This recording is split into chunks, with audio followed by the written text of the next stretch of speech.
meeting is being recorded. Okay, we're ready to go.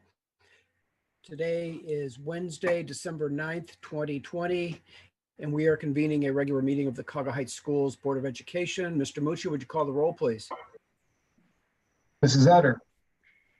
Here. Mrs. Schukert. Here. Mr. Suchaki. Here. Mr. Naaman. Here. Mr. Dobbins. Here, 5 present, none absent. On behalf of the board, I'd like to welcome all students, staff, parents, and interested community members to this evening's Board of Education meeting. Due to the passage of House Bill 404, the Ohio Legislature officially extends the effectiveness of House Bill 197, which grants authority to public bodies to hold and attend meetings by means of teleconference, video conference, or any other similar electronic technology. HB 197 was set to expire December 1st, 2020, but House Bill 404 extends the virtual meeting authority until July 1, 2021. In order to hold such meetings, the public body must meet the qualifications related to providing adequate public notice, methods of public participation, and distribution of information and materials. The board believes that it has satisfied all criteria to hold today's meeting by teleconference or video conference.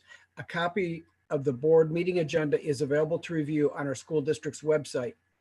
Would you join me in reciting the Pledge of Allegiance? I pledge allegiance. Pledge allegiance to the United States Yes. of of America, to the republic for which it stands, one nation, under God, indivisible, with liberty and justice for all. Thank you. May I have a motion to approve this evening's agenda? So moved. Mr. Naaman moves. Second. Ms. Shuk or Ms. Etter seconds. Is there any discussion? Just a correction on the supplementals. Bernadette Mankhouse shows up on there. We're going to cross her off of that. Everything else will be the same on that. She was actually somehow that snuck back on there. Mr. Naaman caught it. So when we get to the supplemental contracts, Bernadette Mankhouse will not appear on that approval list. Oh, thank you. Is there any further discussion? If not, we can proceed to a vote. Hearing none. Sorry. Oh, that's fine. So let's proceed to a vote then. Mr. Naaman. Mr. Naaman. Aye. Mrs. Schukert. Aye. Mrs. Utter. Aye. Mr. Suchaki. Aye. Mr. Dobbins. Aye, the motion passes 5-0. Section 3, comments from the public. And at this point, I'm going to turn the comments over to Mr. Evans. Okay, Mr. Wallace is going to let those people that might be in the waiting room make public comments into the general meeting right now. While he's doing that, I'm going to say that just in regards to public comments, the board does not generally respond to public comments at the time they are presented. The board may address public comments during the board comments section of the meeting. Public comments are limited to 3 minutes per person. Once the 3 minutes is completed, the technology moderator will remove you from the Zoom portion of the meeting. You may return to the YouTube to listen to the remainder of the meeting. If you have specific operational questions, please feel free to contact a member of the administrative team directly with your questions. If you do not want to make the comment live, you may submit the comment to the superintendent. He'll read it in the public comment section, and the board will also continue to respond to questions emailed directly to them, or you may choose the option of participating in the Board of Education through the Zoom to make your comments. And at that, do we have someone in to make a public comment at this point in time? Dave, did we allow somebody in from the waiting room? At this point, we don't have anybody in the waiting room. Okay. I did have one parent that had reached out and we forwarded that information. So I'll reserve the right that if we get later on in the meeting, maybe closer to the end, and they pop into the meeting, and we'll admit them at that point in time. I try to keep it try to keep us on task here the best we can. So thank you. And I'm going to take the next one, Mr. Dobbins, if you don't mind. The presentations. Tonight we've got Mr. Danatovich and Mrs. Thrasher, our middle school, high school principal, and our high school guidance counselor to talk about the program of studies and the graduation seals. And prior to them kicking off with their little PowerPoint presentation, I just want to commend both Holly and Mike for the amount of work that they've put into this. A lot of time, effort, and energy into kind of going through the program of studies and cleaning some things up, and some time at NeoNet to go over that. And I think they're off to a great start working together on that. Certainly, COVID has presented some challenges to us, but had some great conversations with both Holly and Mike about where we might want to move forward with some of our curricular things in years to come here. So excited about what Mike and Holly are going to bring to you tonight, and where we're also headed in the future. So Mike and Holly, it's all yours. Excellent, thank you. Mr. Wallace, would I have the ability to share my screen at any point in time? Yes. All right. Yeah, just go ahead and share your screen at the bottom. Wonderful. We'll start off with just a little bit of an introduction here. We're talking early December, and we're already looking at the 21-22 school year. And Mrs. Thrasher and I, and Mr. Burek and Mr. Young and the whole administrative team, along with team leaders, have really been having a conversation as to, what do we need to do to get prepared for next year? But also we're looking at it into the 3 to 5 year window, like where is Cuyahoga Heights going to be in 3 to 5 years? And it's a process that we need to take it to, have our students reach that new heights. So we're going to kind of walk through 3 different parts today. The first part we really want to take a look at is graduation requirements. And I know you guys have had some input about graduation requirements or some presentations over the years, but they're continually changing. So today we really want to spend a little bit of a time just sharing what the graduation requirements are for 2023 and beyond. And then we want to touch on these graduation seals, and that kind of falls into new graduation requirements. And then the last piece of tonight's presentation is we want to talk about the program of studies, some of the things that we've looked at, some of the things that we've adjusted, and how we're going to utilize our program of studies to kind of push us forward into the future. So what I'm first going to do is I'm going to start with sharing my screen and having Mrs. Thrasher. Mr. Walsh is saying I can't share my screen while the other participant is sharing. Mr. Mutrio, would you mind stop sharing your screen?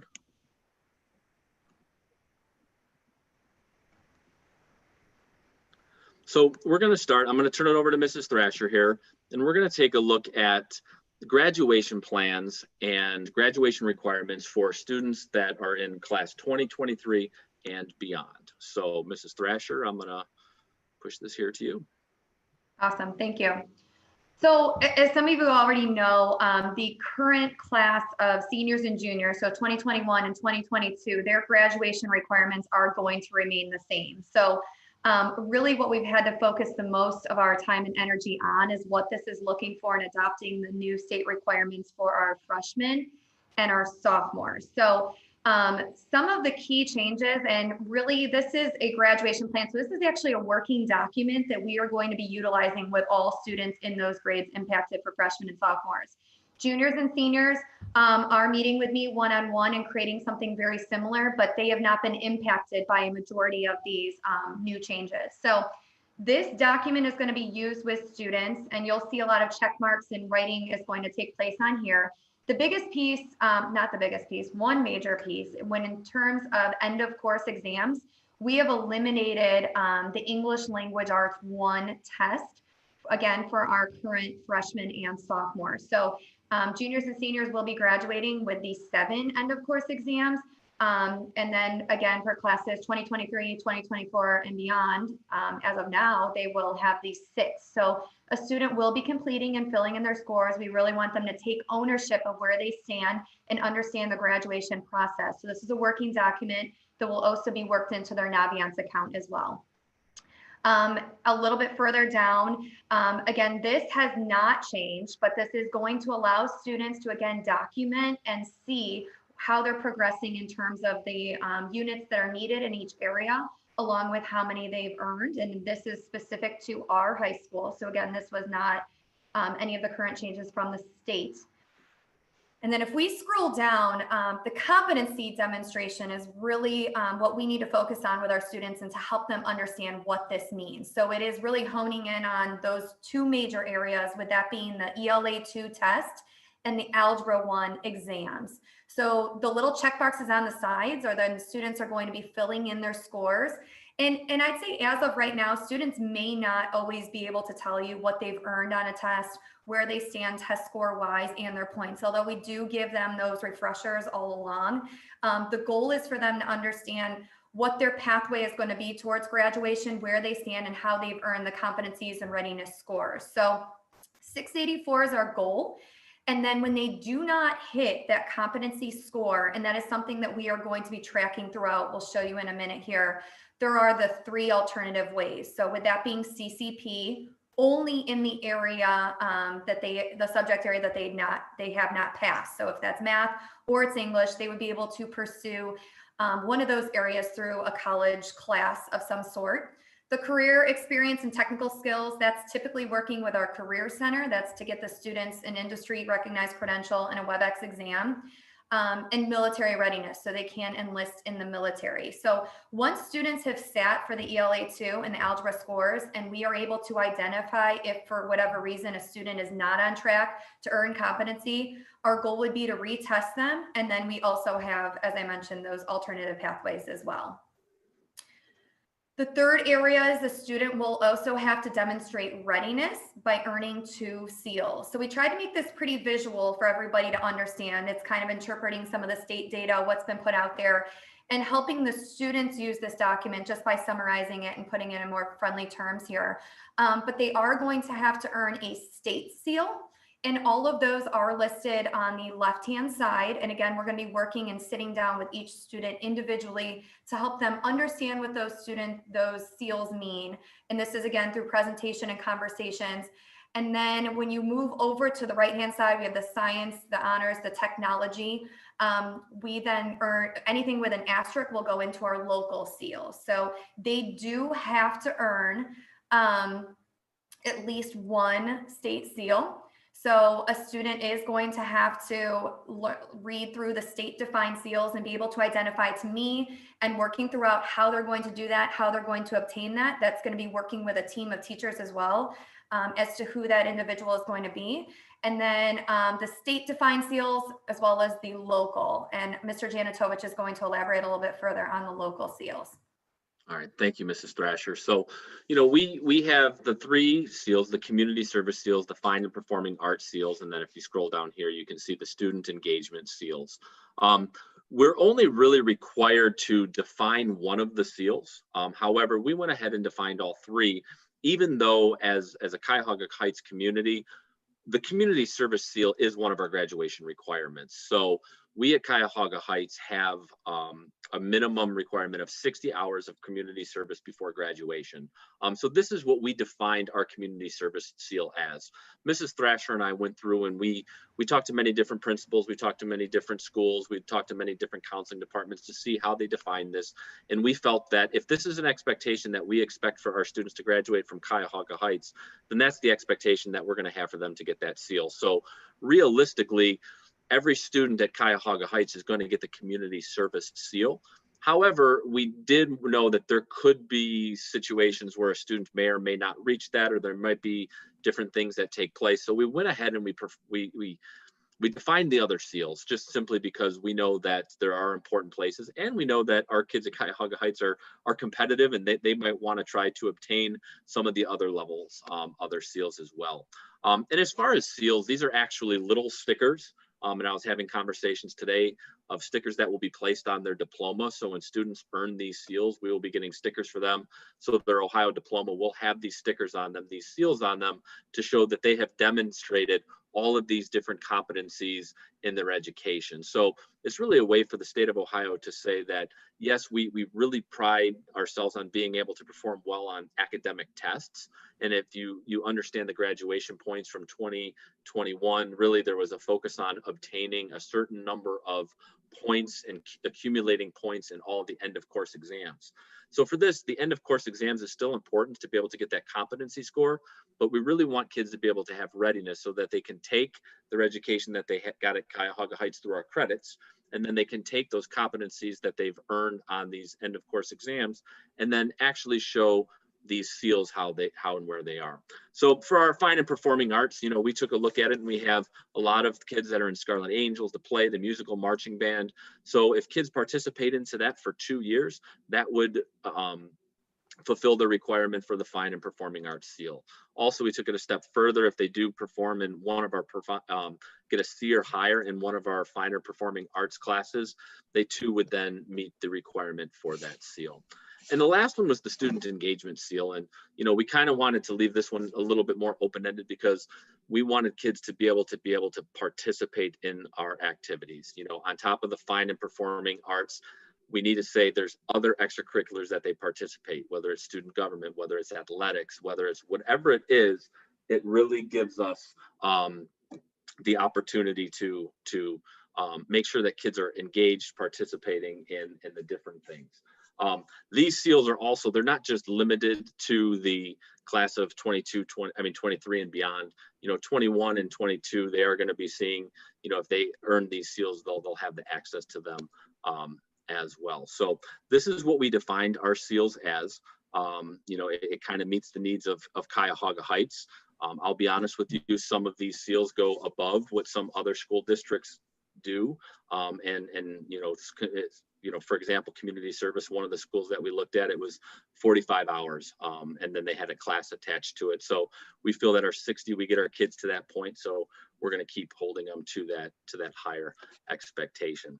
So Mrs. Thrasher, also, we kind of took a look at how do we track all of this? This is really where it becomes part of our job too with these graduation plans. Is this will be a living, breathing document that kids will have access to, that kids are going to be referenced, that kids are going to be aware of.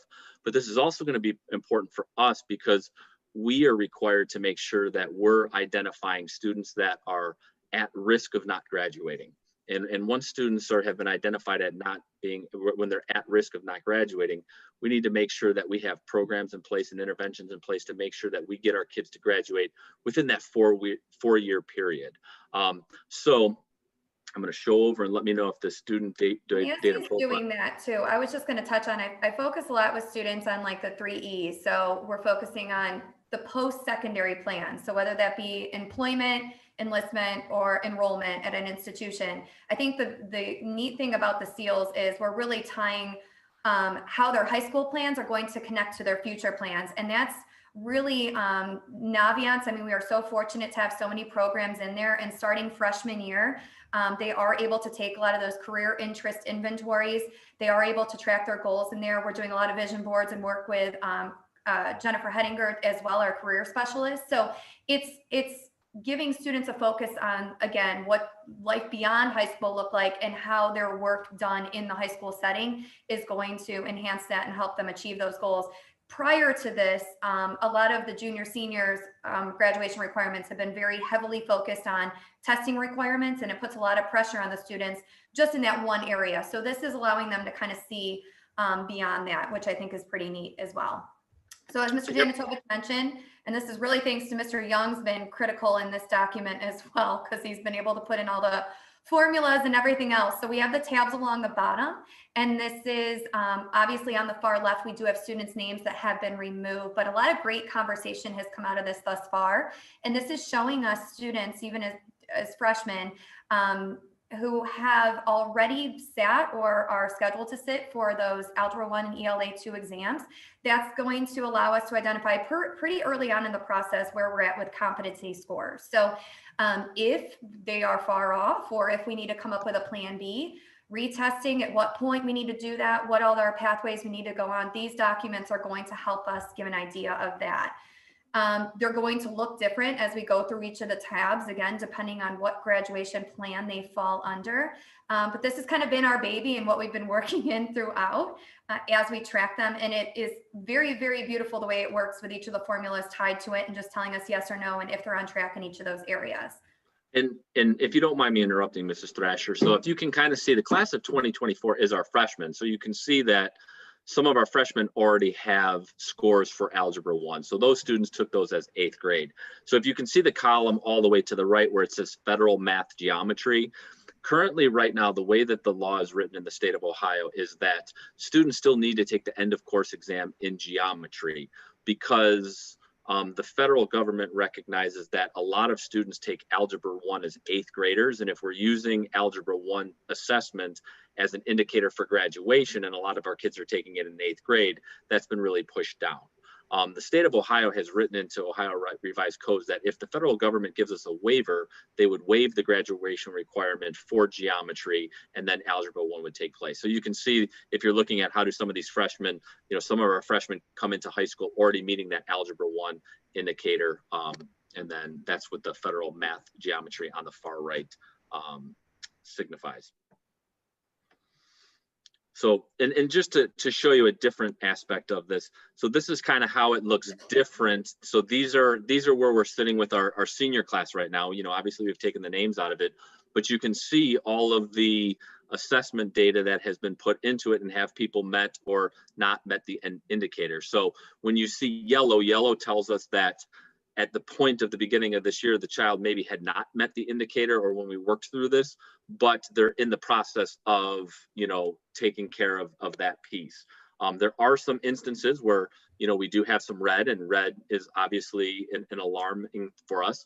And those are things that we've put into place to either have students tested this fall or retested this fall in the end of course exam to make sure that they meet those requirements, or other avenues for them to be able to get what they need to be. So this is just a holistic spreadsheet of our school, our students, and it's taken some time to kind of get it to where we want it to be, but this is what's going to help us with those students that are at risk to make sure that we get all of our kids to graduate, but if we can do so earlier, making sure that kids know where they are, to be involved in the conversation, it's really going to help them as they prepare and plan for their future, and not have kids at the end trying to figure out, what do I need to do to graduate? We want everybody to know at the end of each year where they are, what they need to do, and all the supports that are available for them to be successful.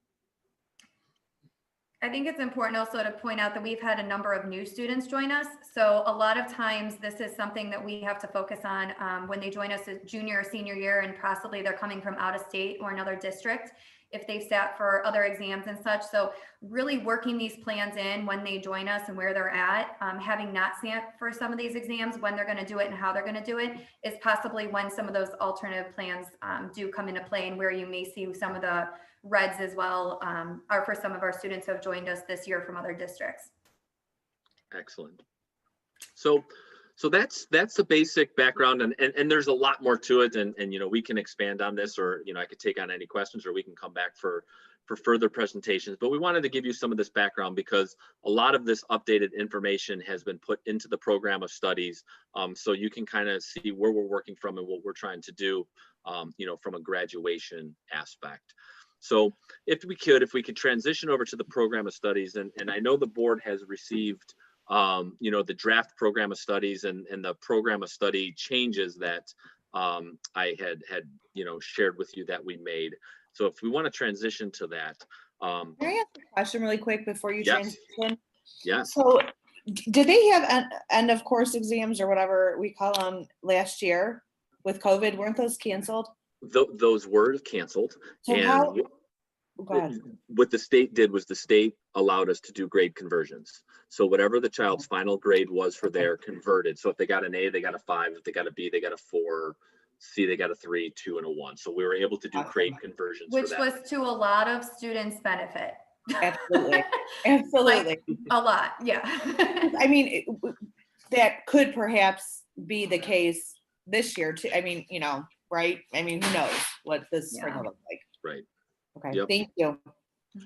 Yeah, that was one of the first things we did. I think it was still early this summer, was we went through everybody's grades and we converted them in there so we could have that in track to know that for this fall, who we would need to retest or make sure that we were on that right track. But that's a great question.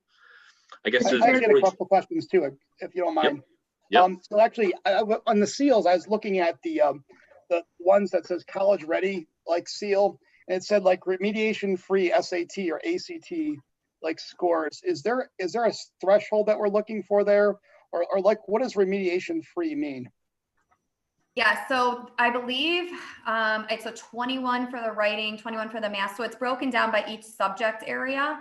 And I'm going to look one more time here, but it was around a 21. So on each of those sections, it's looking for a specific score And if you obtain that, and again, if you were a junior and you would have sat for the ACT, having an 18 on the English, they just changed it, and a 22 reading and a 20 math would have given you the remediation free score. So essentially what they're saying is through testing by other means, so a college entrance exam, that they could focus on that rather than some of those end of course exams as well.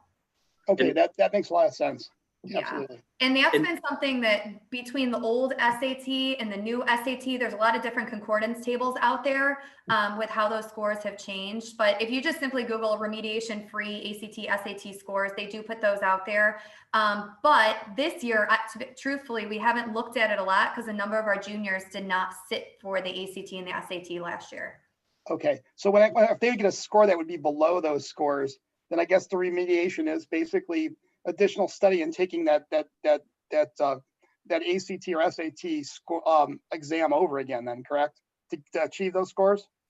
Well, really, the remediation free score for like a senior or junior basically says that we can use that score in lieu of some of their EOC. So if they had not, for whatever reason, and again, I'm focusing on like our seniors, our current seniors or juniors, if they had not been able to meet the EOC score, they will look at another test instead of that. So you could look at your remediation free ACT or SAT score in that regard.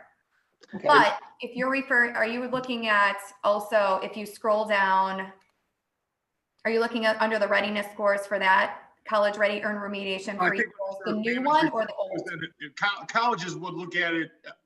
They have that's just what the state uses as remediation free. Every college has their own set of standards when it comes to ACT, SAT. So that's going to be unique to each college.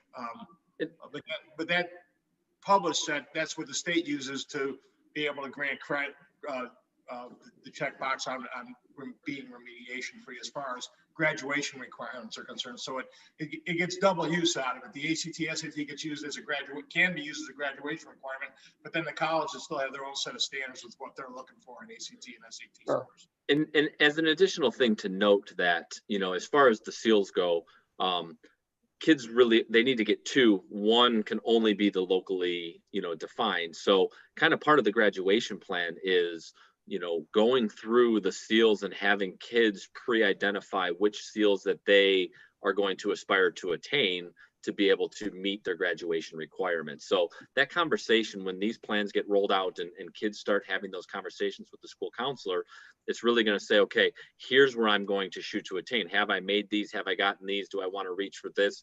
I'm enrolled in this science track to be able to get this, or I really want to focus on the world language. So as we start to develop this and roll this out, kids are really going to be able to know what path, what they need to do. And some kids are going to say, okay, you know what, I got this, I'm good. And some kids are going to say, you know what, I'm going to try to get all of these seals because I think it's going to be something for us to try to gain. So will kids then take all the end of course exams, or will they kind of choose their pathway and only take the ones where they're trying to get those seals?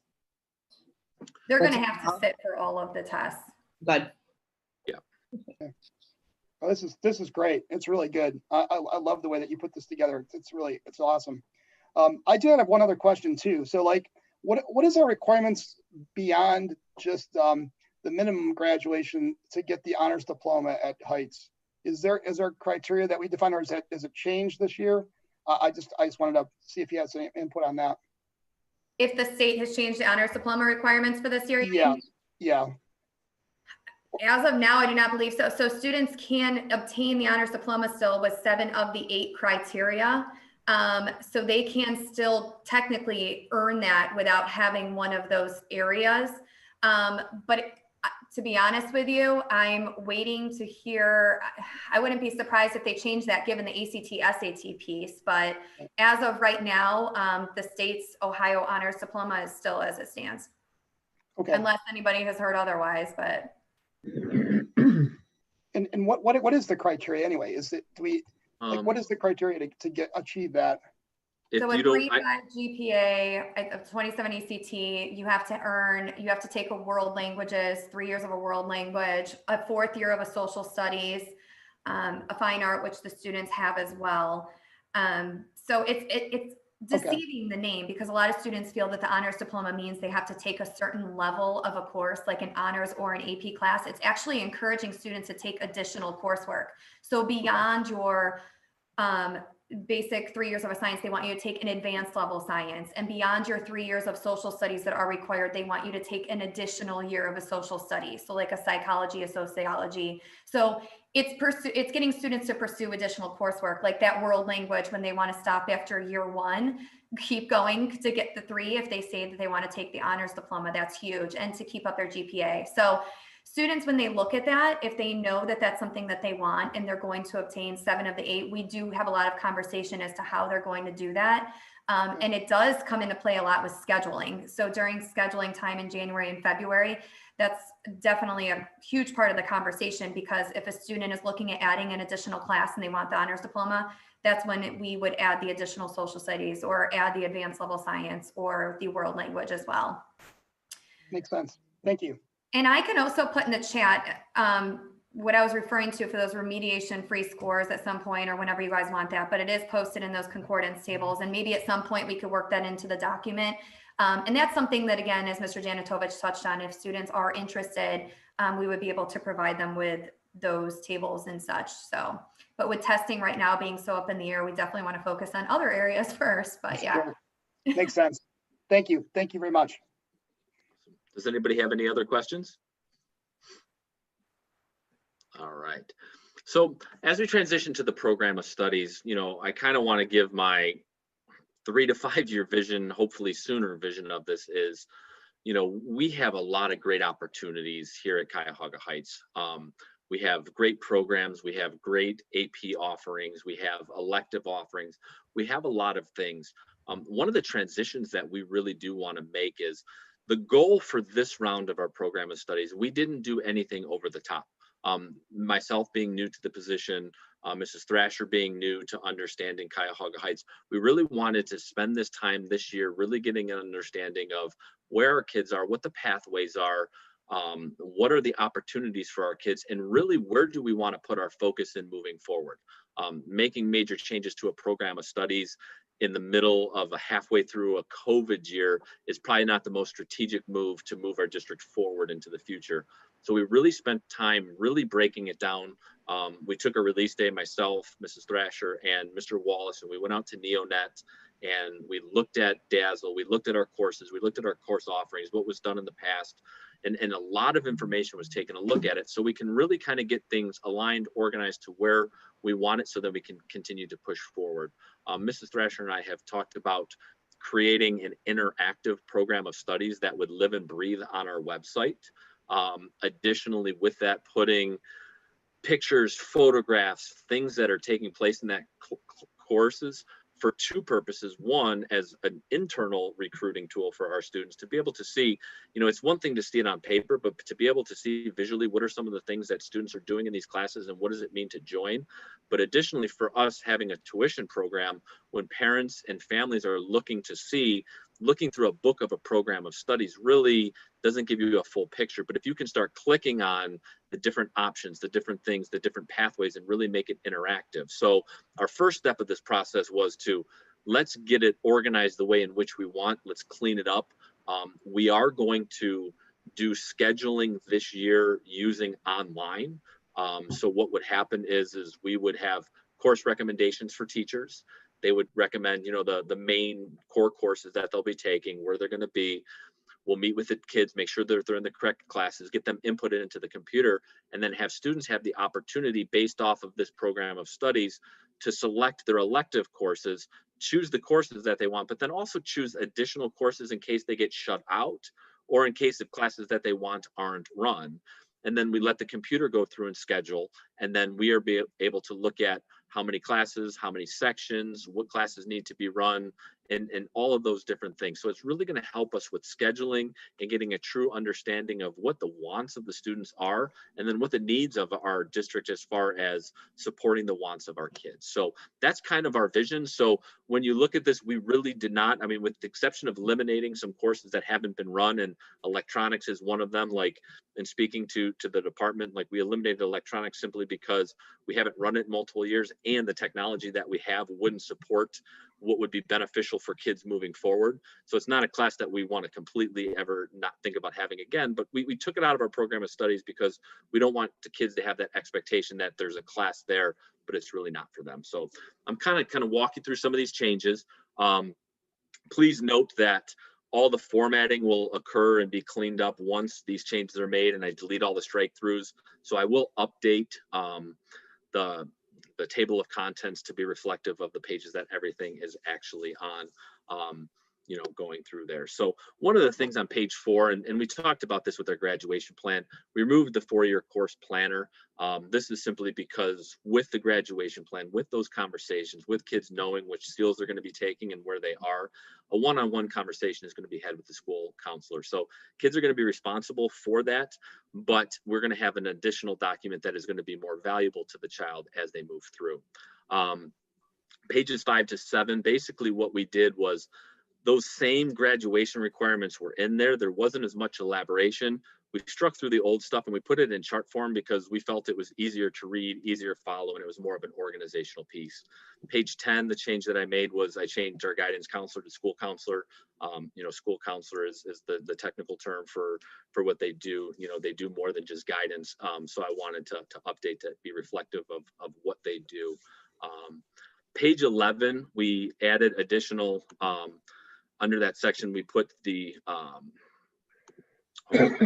page 11, we put under the additional academic options, we included CCP and college credit flex. For some reason, this was embedded under the athletics sections before. So we just popped it to make sure that under, you know, when we talk about the advanced placement options, we knew that this was an academic option for kids and we wanted to keep those consistent in there.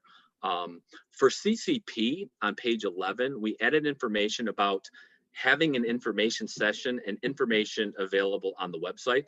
This is a legal piece. We are obligated to provide an informational session to the community and have our information available on the website. So we wanted to have that be reflective in our program of studies.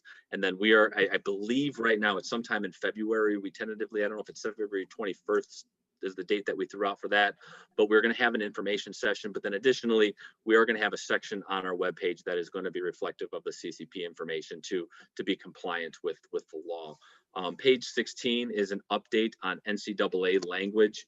One thing to know about NCAA language is it continuously changes. It is very complex, and kids really need to know that if they are a Division I or Division II caliber athlete, the earlier we know that, the better, because course selection could have implications as to being eligible at the onset of your you know, career. Page 17, as I said before, that was just the same strike through of taking out the CCP and the college credit plus. Page 20, and there's going to be a lot of these, so I won't explain them in detail, but we added Art 2. Art 2 is previously run, well, no, this is actually different.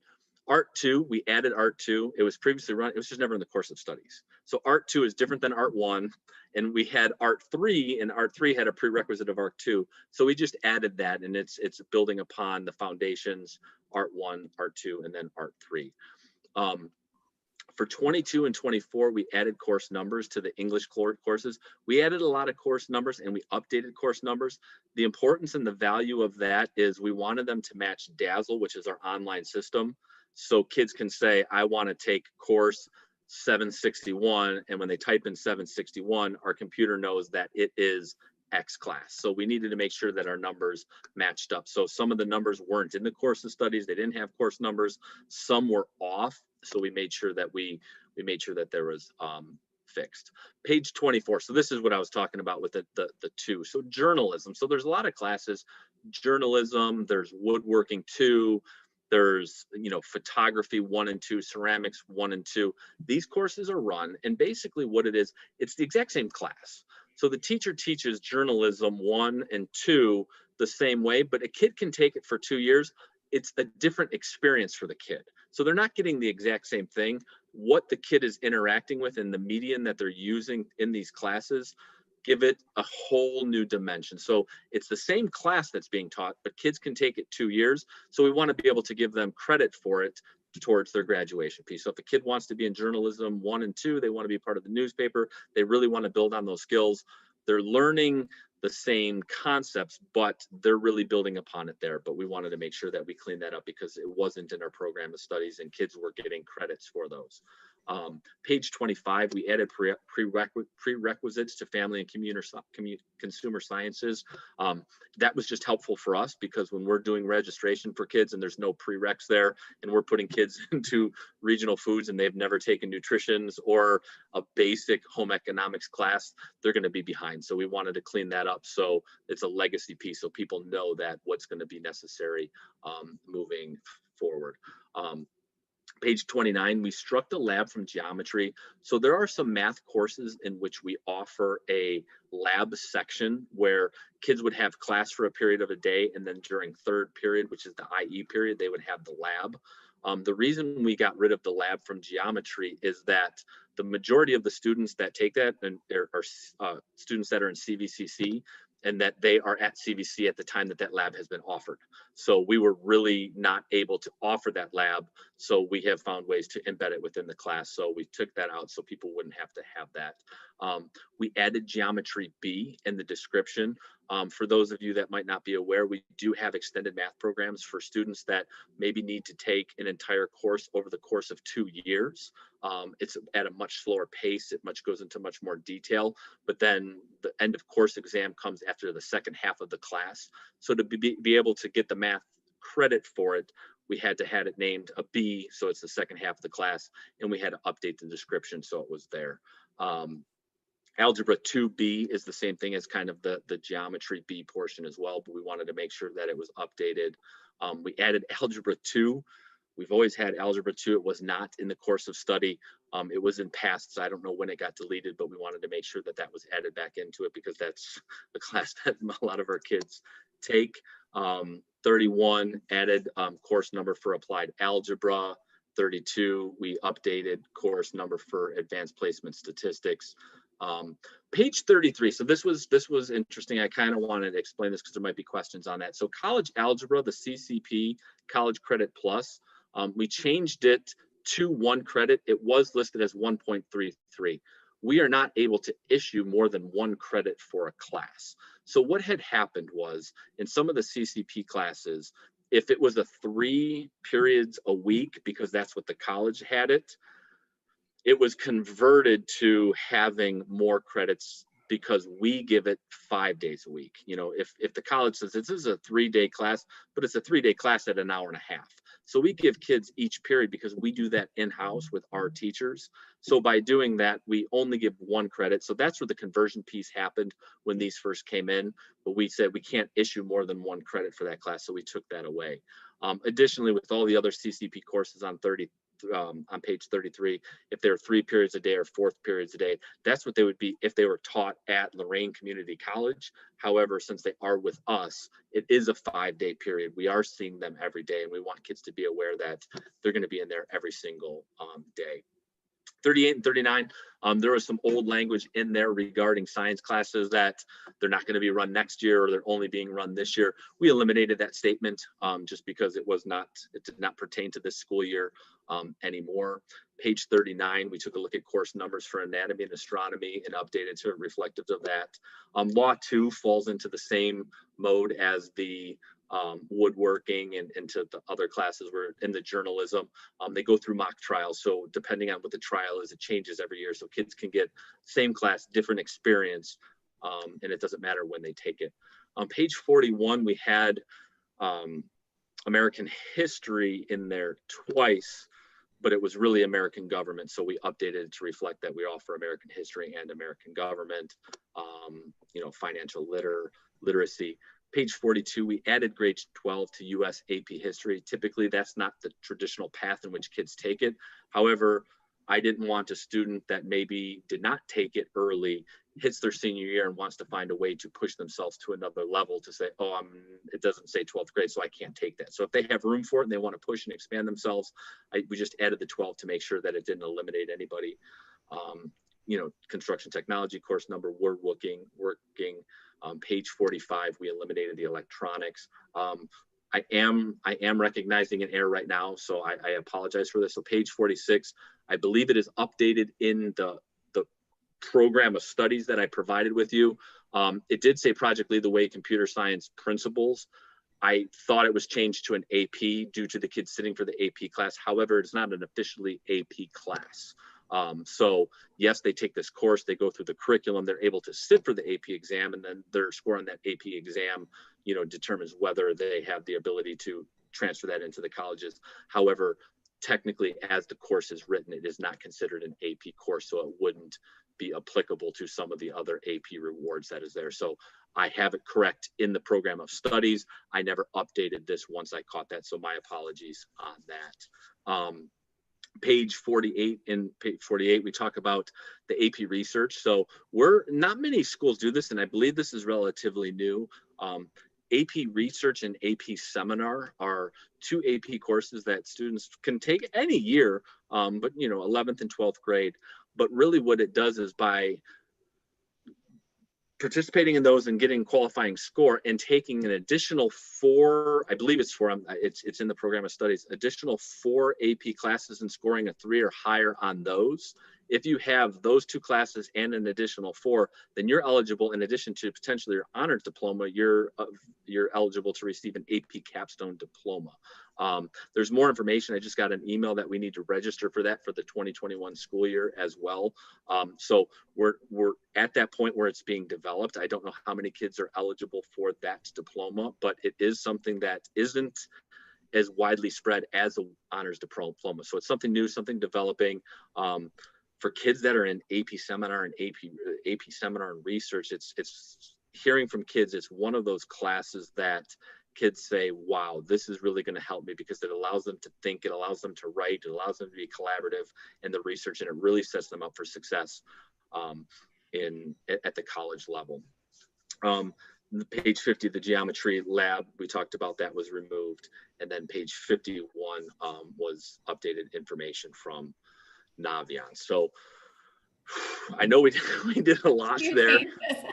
I wanted to explain it because I know there could be questions. So I knew I threw a lot at you, you know, between all of these 3 things, but I was really excited to have that opportunity to share with you, you know, not only the great things that have been done at Cuyahoga Heights over the last however many years, but coming into it now, we have such a cool opportunity to adapt, adjust, grow, and expand these opportunities that we provide for kids. And it's a really exciting time.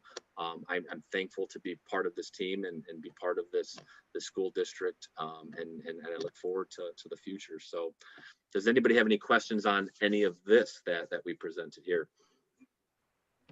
I just want to say it looks great. I know you did a lot of work. Just out of curiosity, is there anything that you've heard from our students, that coursework that they wish we did have or we did offer? Yes. You know, we hear things where kids, there are elective classes that kids would like to have, you know, some expansion into some of the elective classes. You know, some, you know, potential technology pieces with some coding and with some of those areas. You know, maybe some expansion of electives within English, you know, public speaking, creative writing, those types of different things. So what we just did was, with our last department chair coordinator meeting, you know, we kind of went through this and we talked about where we're at with this. But I shared with my team leaders and department chairs, like, now is the time, looking for, because the way scheduling works and getting everybody into the right places, like, this is for the 21-22 school year, but we're already now starting to have that conversation as to 22-23. So what do we need to add? Because it is a process to be able to say, here's the course that we need to add. We have to write the description. We have to get the curriculum into place. We have to make sure that we have the staffing in place to be able to do that. We have to make sure that we can fit it within the master schedule. So right now is that time where we're really having those conversations and really having those discussions as to what can change, what can adapt, what can adjust. You know, there is some flexibility within the courses that we offer to do some pretty cool and creative things, and those conversations are going to be had. So yeah, we're having those conversations. Kids have it out there.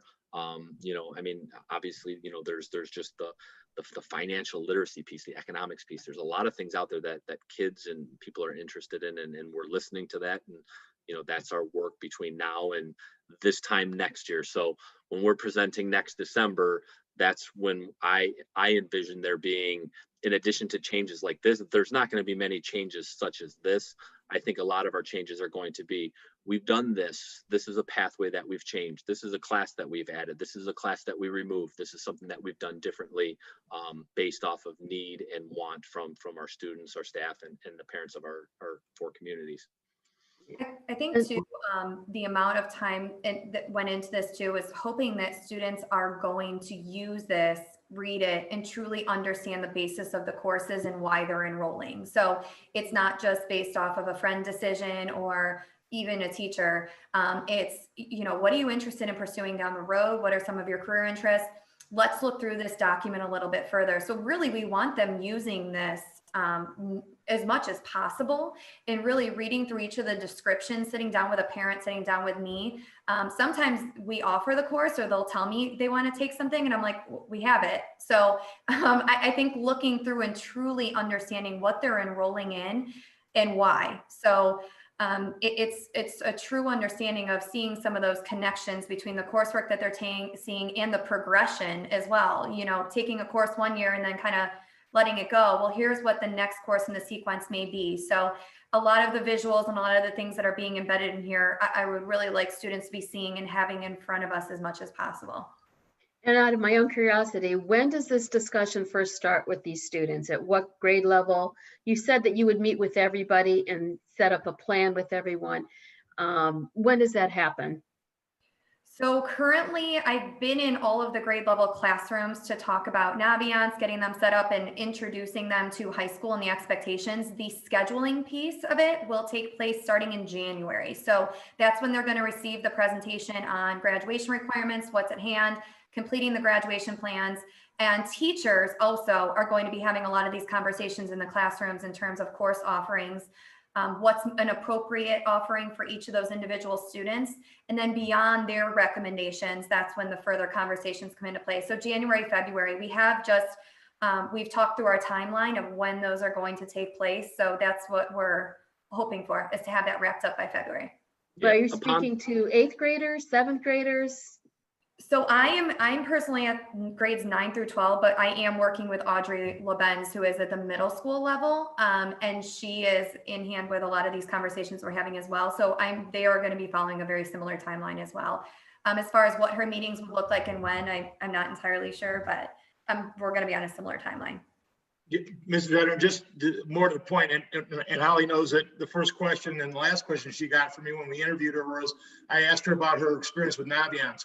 Because Naviance, I think, is going to be a key to our planning, a key planning tool, and I think we've grossly underused it through the years. And to get the students to start to use that as a planning tool in middle school and then carry through to high school is going to be huge for us. The second part of what Holly and Mike have just talked about is that, I was kind of the anti-study hall principal. I thought you could justify one study hall, but we were in situations years ago where students would really front load their schedules as freshmen and sophomores, and we would have juniors and seniors with 2 and sometimes even 3 study halls a day. And that's just a huge waste of time. If I'm going to say that I don't want you in a study hall, I got to have something meaningful for you to take.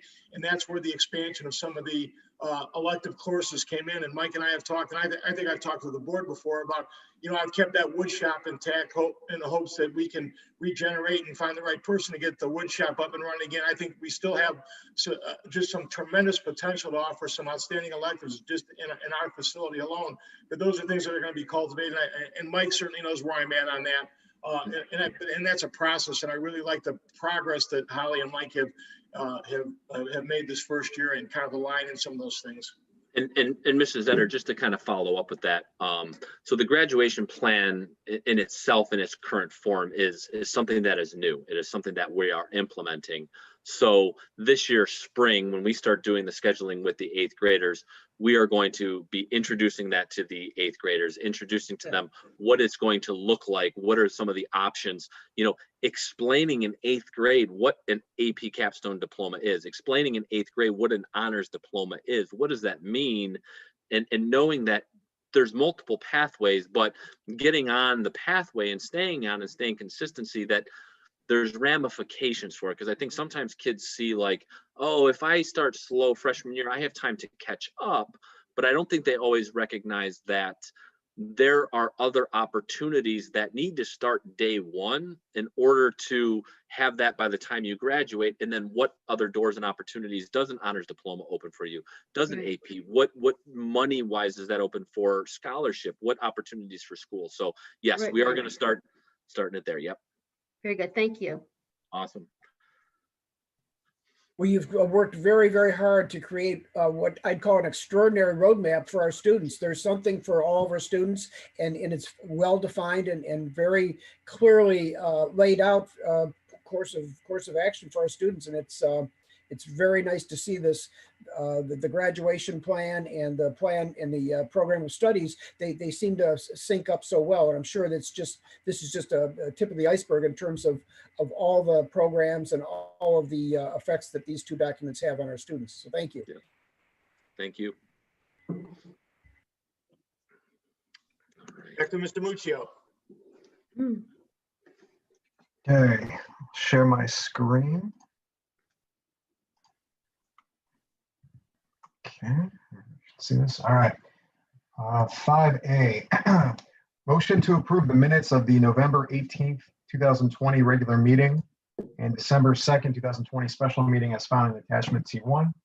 Item 6A, motion to approve purchase orders over 5,000 as found in attachment T2.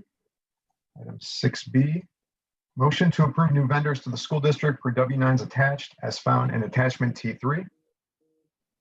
Item 6C, motion to accept the attached funds for CTE partnership proposal fiscal 21 with the Cuyahoga Valley Career Center to reimburse up to $30,000 to offset costs that directly support career technical education as found in attachment T4. A new account of 019-921B will be created entitled CTE Partnership Proposal Fiscal 21. Item 6D, motion to approve a modification of the permanent appropriations for fiscal year 2021 as found in attachment T5.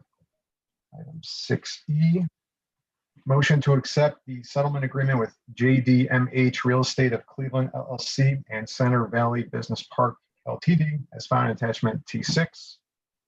Item 6F, motion to approve the Huntington Bank remote deposit agreement as found in attachment T7 for a check scanner, which will allow us to deposit checks from the treasurer's office into our Huntington Bank account. We receive the check scanner for free while the cost to use is $50 per month. We receive 500 check deposits per month for free. Any check deposits over the monthly allowance of 500 is a cost of 25 cents per check deposit. 6G, motion to approve the following then and now certificate pursuant to section 5705.41 of the Ohio Revised Code. It is hereby certified that both at the time of the making of this contract or order and at the date of the execution of the certificate, the amount required to pay this contract or order has been appropriated for the purpose of this contract or order and is in the treasury or in process of collection to the credit of the fund, free from any previous encumbrance. I ask for motions 5A and 6A through 6G for approval. So may I have a motion to approve the treasurer's consent agenda items? So moved. Mr. Neiman moves. Second. That was a close one. Ms. Schukert, I guess, seconds. Any discussion? Yes, I just wanted to go over a couple of items. Item 5A, we just had one purchase order. It was for the Bureau of Workers' Compensation. This is for our premium installment for next calendar year, essentially calendar year 2021. That amount is $44,755. Now, we were notified that we're going to get an amount given back to us in the month of December. It would be a perfect world if the Bureau of Workers' Compensation would just net those two together and we wouldn't have to pay them $44,000 for premium installment, but that doesn't work that way. So we have to issue them our typical check, and we budget approximately $60,000 for this. So we came in lower than what we had budgeted going in. Close that here. New vendors, we just have two, nothing out of the ordinary. One of them is for our new district vision provider, which is VSP. And we're moving along, we're right on target to begin our new vision and dental 1/1/2021. For item 6C, which is the CT partnership grant, Mr. Matt Young, you wanted to touch base and talk about that? Absolutely.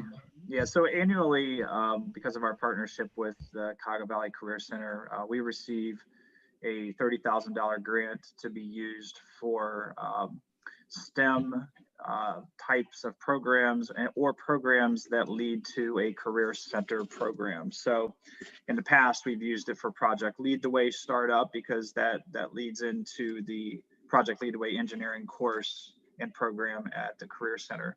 So this year we did get our proposal approved. The allocations you can see listed there, $3,000 for Mrs. Curry to get a 3D printer, a little bit more capable 3D printer for her project launch class. We're looking at robot design kits for Mr. Miller, approximately 10 of those for $5,000. We're looking at laptops for our Project Lead the Way Computer Science Essentials and Principles. We need heftier devices for those particular courses. Our little Chromebooks just can't handle it. So we've used old teacher laptops to get us through. So this would allow us to purchase more computers with more capabilities. And then the last piece is $5,000 for a video editing computer and a camera kit.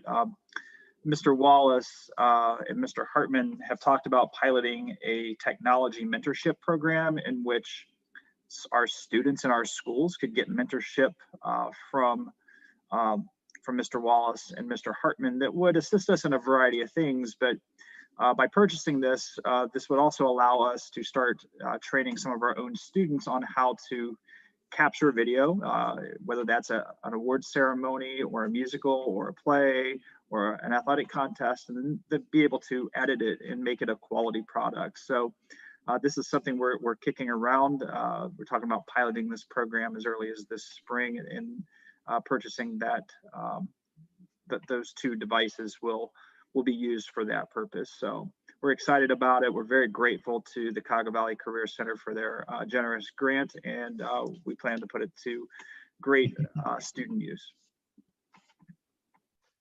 Thank you, Mr. Young. I echo those sentiments. We are very grateful to the CVCC for that reimbursement amount as well. Item 6D, now with us receiving that $30,000, we have to increase our appropriations. So number one is the increase of $30,000 for Fund 019, the 19 fund for that grant. And then we also have three other, so four total. Number two is an increase of $7,744 for Title I, Fund 572. And that's due to an increase from the carryover funds of prior year that were not used. 3 and 4 also the same carryover. 3 is an increase of $8,670 for Fund 590. And number 4 is an increase of $2,146 for Fund 599. And Mr. Young is all set to spend those amounts. So as soon as we would approve this modification of appropriations, we're going to spend those Thursday morning. So already earmarked. Item 6E is to accept the settlement agreements with these two companies. Our school district legal counsel works in conjunction, and we have approximately, if we open the first attachment, with JDMH Real Estate of Cleveland. If we look, we can see it's $23,000 coming to us in the month of December 2020. Another $23,000 coming to us in March of 2021. And then in March of 2022, we'll see approximately $23,000 for that agreement. If I exit out, open the settlement agreement with Center Valley Business Park, we can see it's a one-time payment of $90,000 in the month of December 2020 that we'll receive, and that's for tax years 2018 through 2020. So these are significant settlement agreements that we have.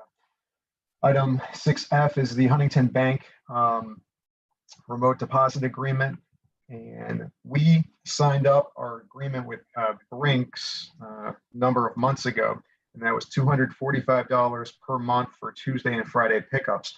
Our plan is reducing Brinks service and costs to half, which is only Friday pickups, and then adding this check scanner service. The check scanner will deposit checks quicker, allowing the checks to clear the bank accounts of our parents quicker. It also reduces the Brinks people coming into our building, which is helpful during COVID currently right now. Mr. Mucci, I have a question on that. Sure. So with the deposit, the remote deposit, it like takes the place of physical checks being, actually deposited in the bank. So this is going to be basically a scan, and it could be deposited in the bank. Is there like the direction of deposit?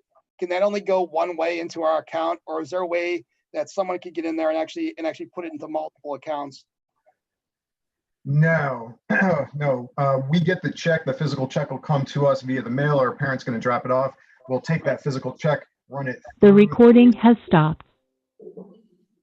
Run it through the machine that we have, and then that machine's going to deposit that check almost instantaneously into our account. So it's a one-way ticket over. And we only have one account that we're signing up for that action, which is our general account, our main account that we have. Got it. Okay.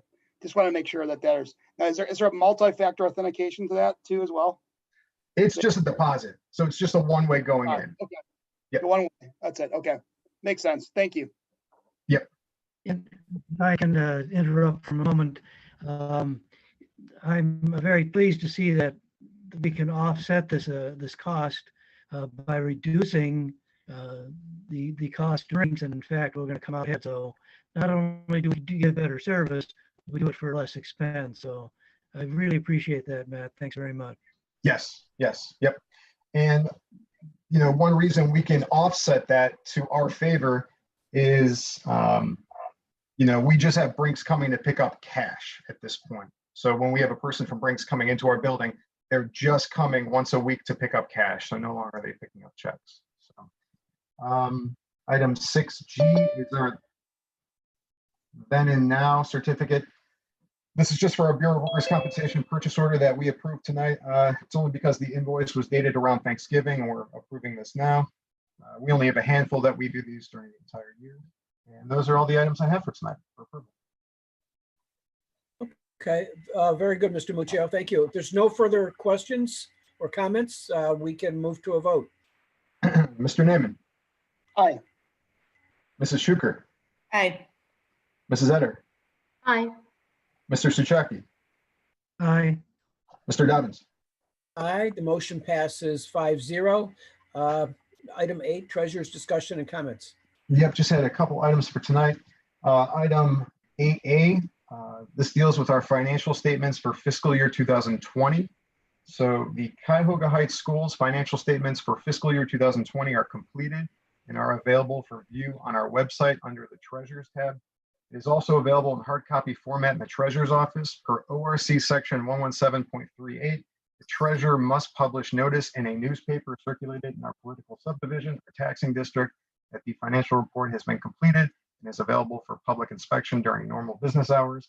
As the Cleveland Plain Dealer is the official publication of record for our district, we will post the notice there. And we have a copy of the financial report here as well. Item. Mr. Muccio? Yes. Quick question. Did Yep. we, so those financial statements were audited then too as well? Yes. Do we have to have like the audit results, or from that, could we see the audit results at all? Yeah, actually kind of funny too, because the audit hasn't begun on these financial statements yet. So okay, no problem. I'd actually talked to Mr. Matt Goldman from the auditor's office not too long ago and just kind of asked him what the timetable was for our audit. He said not to expect anything right now during the calendar year 2020. So we're looking in 2021's year. So Gotcha. I get the sense that they're kind of behind with everything taking place. He also mentioned that this year is going to be different because they're not going to come out in person to audit. So everything's going to be scanned to them. But that's what happened with our financial statements. We also work with the auditor's office on our financial statements. So we work remote. We scanned everything to them too. So this meeting is being recorded. So they're submitted unaudited then, is what they are, right? What they normally do?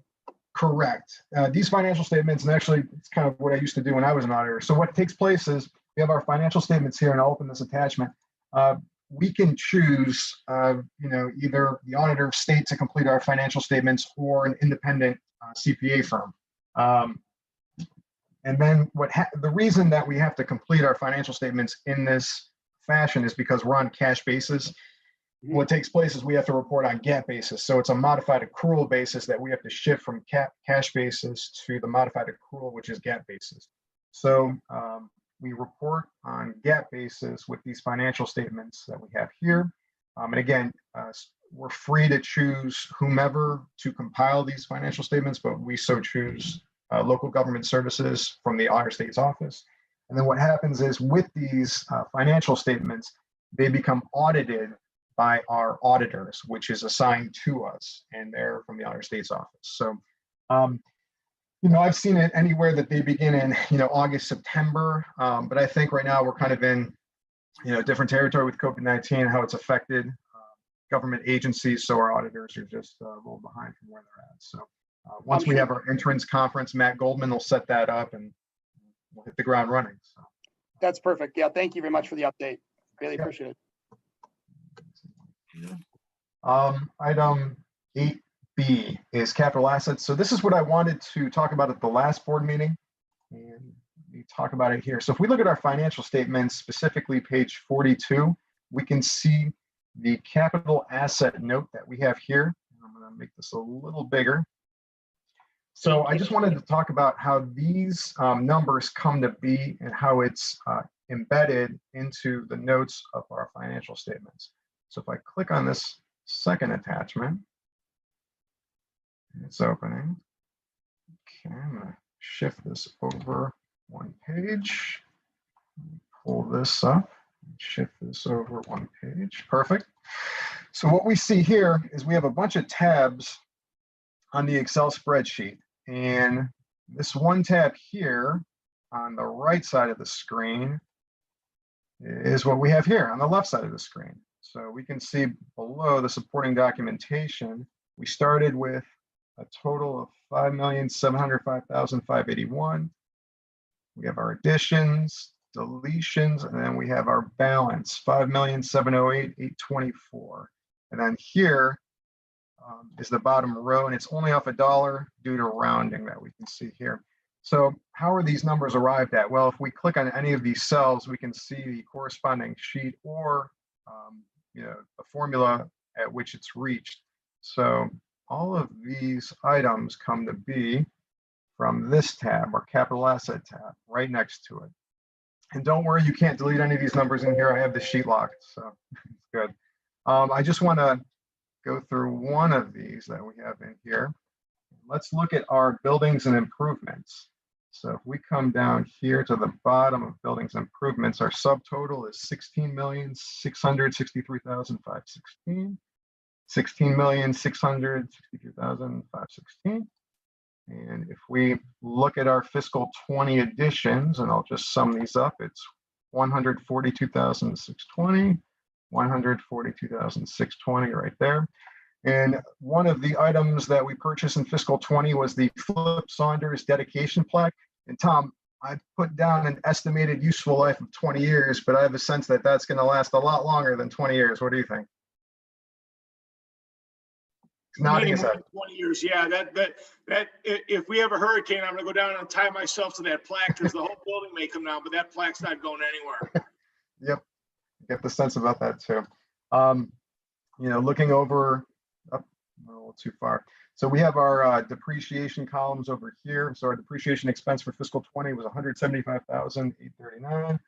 Depreciation expense right here, $175,839, and we have the total depreciation of $13,574,914, $13,574,915 with rounding. But yeah, I just wanted to recap how our financial statements,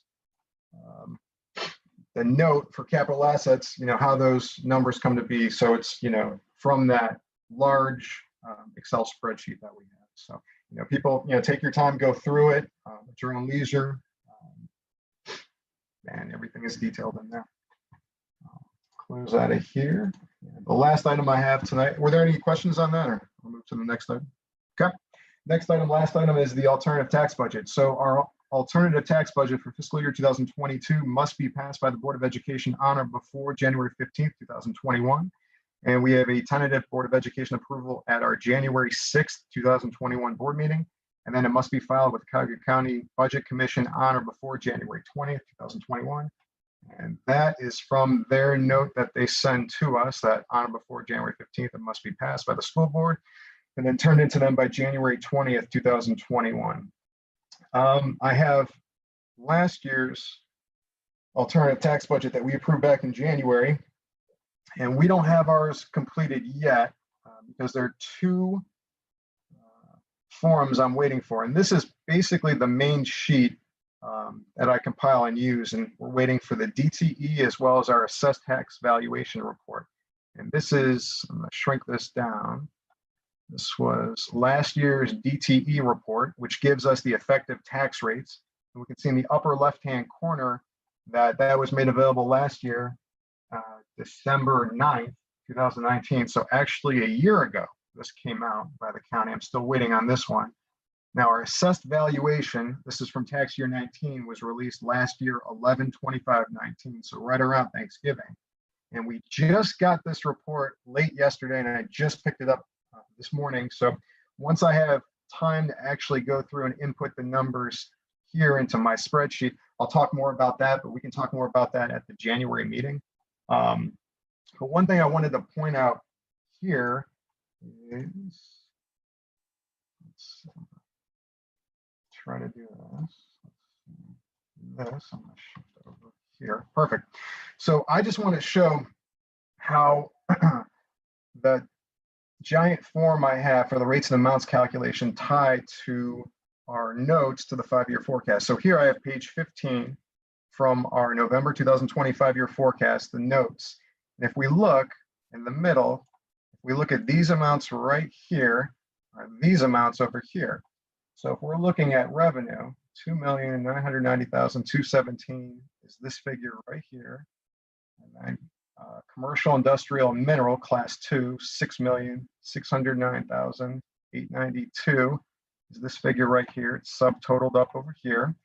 We can see our public utility personal property revenue at $2,736,385 and gives us our total of $12,336,493. So the notes to the 5-year forecast tie exactly to our alternative tax budget, which I create every year. So I just wanted to kind of point that out. And then as we see over here in this column, which is our estimated tax revenue at 100%, we have these amounts.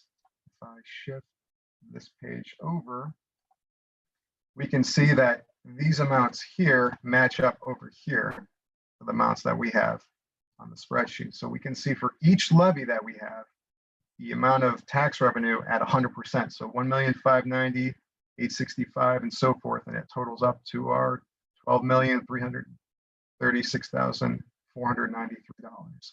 So I just wanted to show how the notes in the 5-year forecast tie into kind of everything we do. And just wanted to point out that if we look here, and this is prior year below the bottom half, this was tax year 19 up here. And again, we just got the information for tax year 2020. Look at the public utility personal property. So we can see in tax year 18, that valuation was $73,219,200, and the revenue associated was $2.6 million. Now that went up about $3 million to $76,649,440, and that revenue increased about $100,000 or so.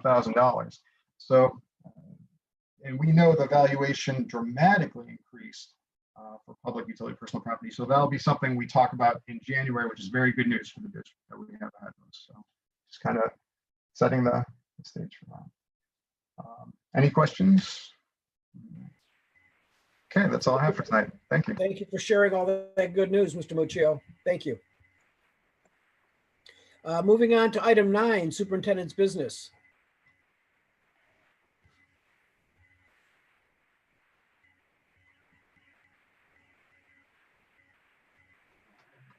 You're muted, Mr. Evans. The way everybody likes me muted. 9A, motion to approve the attached substitute teacher list for 2021 is updated by December 2020 by the Educational Service Center in Northeast Ohio. And as I look over it, I don't see anybody new to us on there.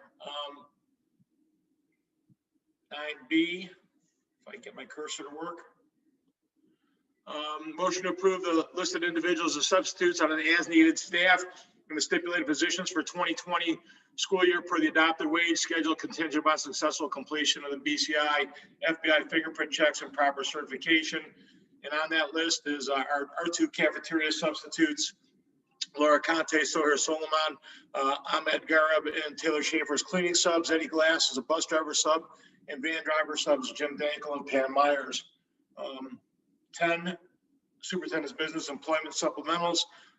10A, motion to approve employment of Logan Dietrich as a technology aide not to exceed 24 hours per week during the winter break, December 18th, 2020 to January 4th, 2021, on an as-needed basis per the adopted miscellaneous pay rate schedule for maintenance aides.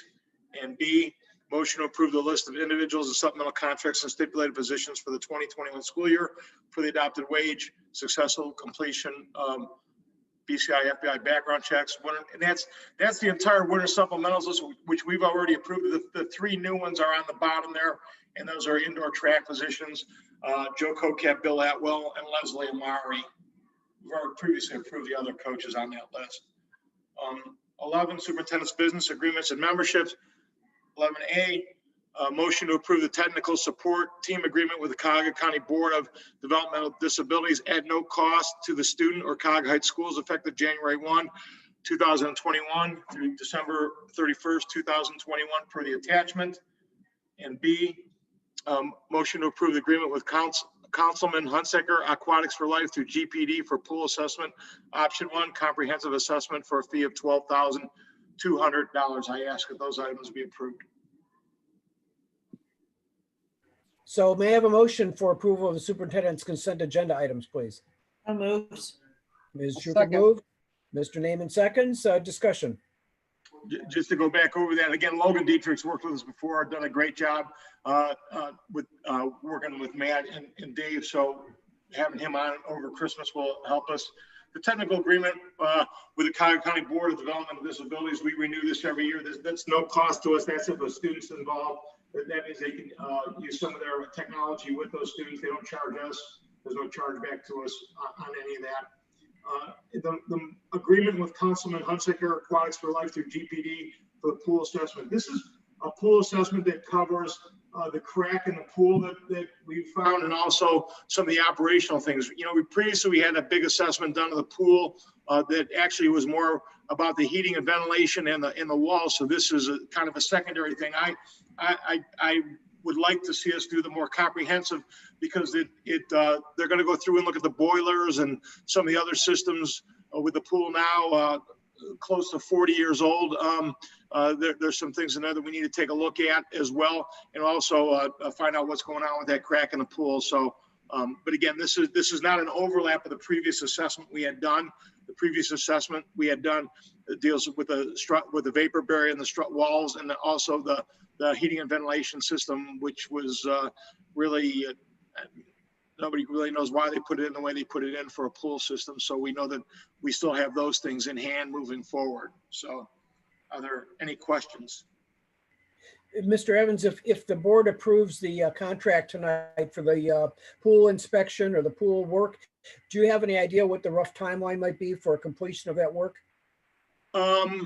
You know, Jason called me 2 days ago wanting to get after it. I said, Jason, you got to wait till after the board meeting Wednesday night. So I think Jason will have somebody out maybe before the end of this week to start to take a look at it. So I think they're kind of anxious to get going on it. They did ask if I wanted them to present or talk about tonight. I said, no, I felt pretty comfortable based on the explanation that they had given me. So yeah, I think they're ready to go with at least the assessment on that. And then we'll go from there with getting the work done, depending on what needs to be done and when it can be done. Very good. Thank you. Is there any other discussion or questions for Mr. Evans' items? If not, let's go to a vote then, please. Mrs. Schuker. Aye. Mr. Naaman. Aye. Mrs. Eder. Aye. Mr. Suchaki. Aye. Mr. Dobbins. Aye. Motion passes 5-0. Item 13, superintendent's discussion and comments. Just a few things to add in.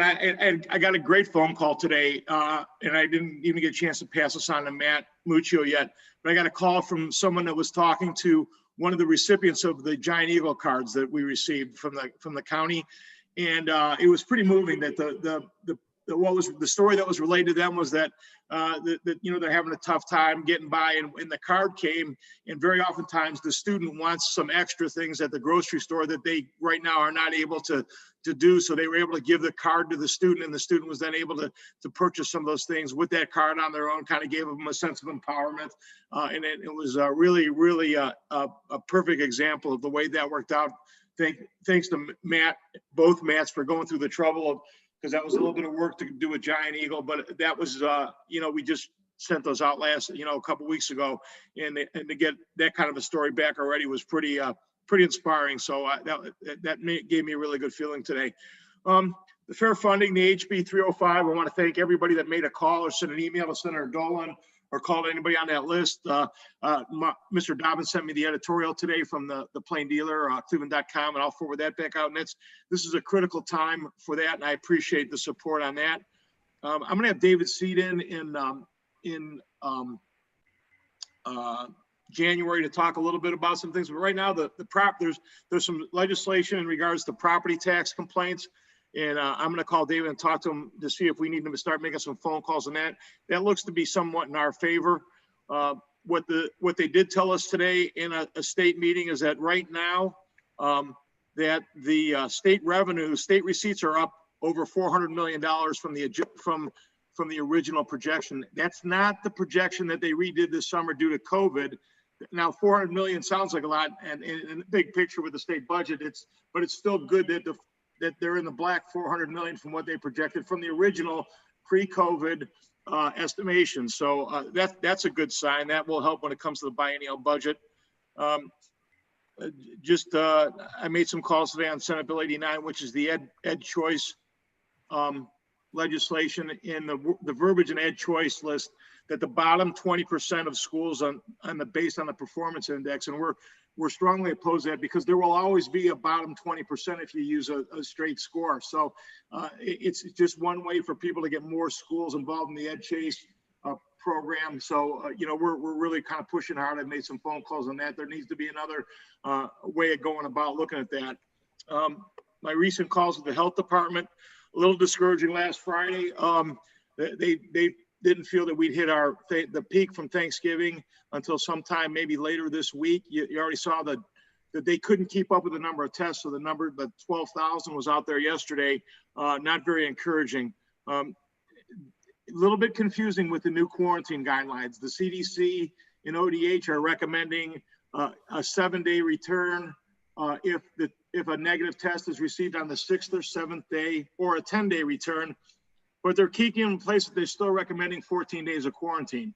So they contradict themselves within a couple sentences. So, you know, right now we're remote, and we're also going to be in a Christmas break. So we're looking for a little bit of clarification moving forward on that. That's, you know, this is already pretty confusing to begin with, and then to throw it out that way even gets more so.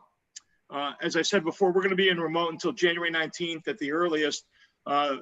You know, I threw that date out there. The county health department is predicting that mid-January might be the darkest time of all this with COVID right now, because of the holidays coming up. So we're going to kind of play it by ear. The admin team is already working on what it's going to look like, what we need to maybe do to bring kids back, what we might need to adjust to a hybrid, you know, just to see. But so we're already working on plans for some gap closing at the end of the school year, some summer. I think I've already told the board, you know, the wellness dollars that we've received, which is about $90,000 over the last 2 years. I'm going to earmark the largest percentage of that money for a summer program that we're going to use for gap closing with kids. We're going to identify kids. I'm hopeful to be able to transport those kids, have our teachers work with them, and do some really targeted instruction sometime midsummer, give them a little bit break after school lets out, but hopefully give them a little jump start prior to the start of school next year, and close some of those gaps that we know are being created right now with what's going on in COVID. The vaccine, the health department told us the rollout's going to be slow. I think everybody has heard some magic dates, understand the progression that's going to go through. And right now there currently still is not a youth vaccine. So all the vaccines that are available right now are adults oriented.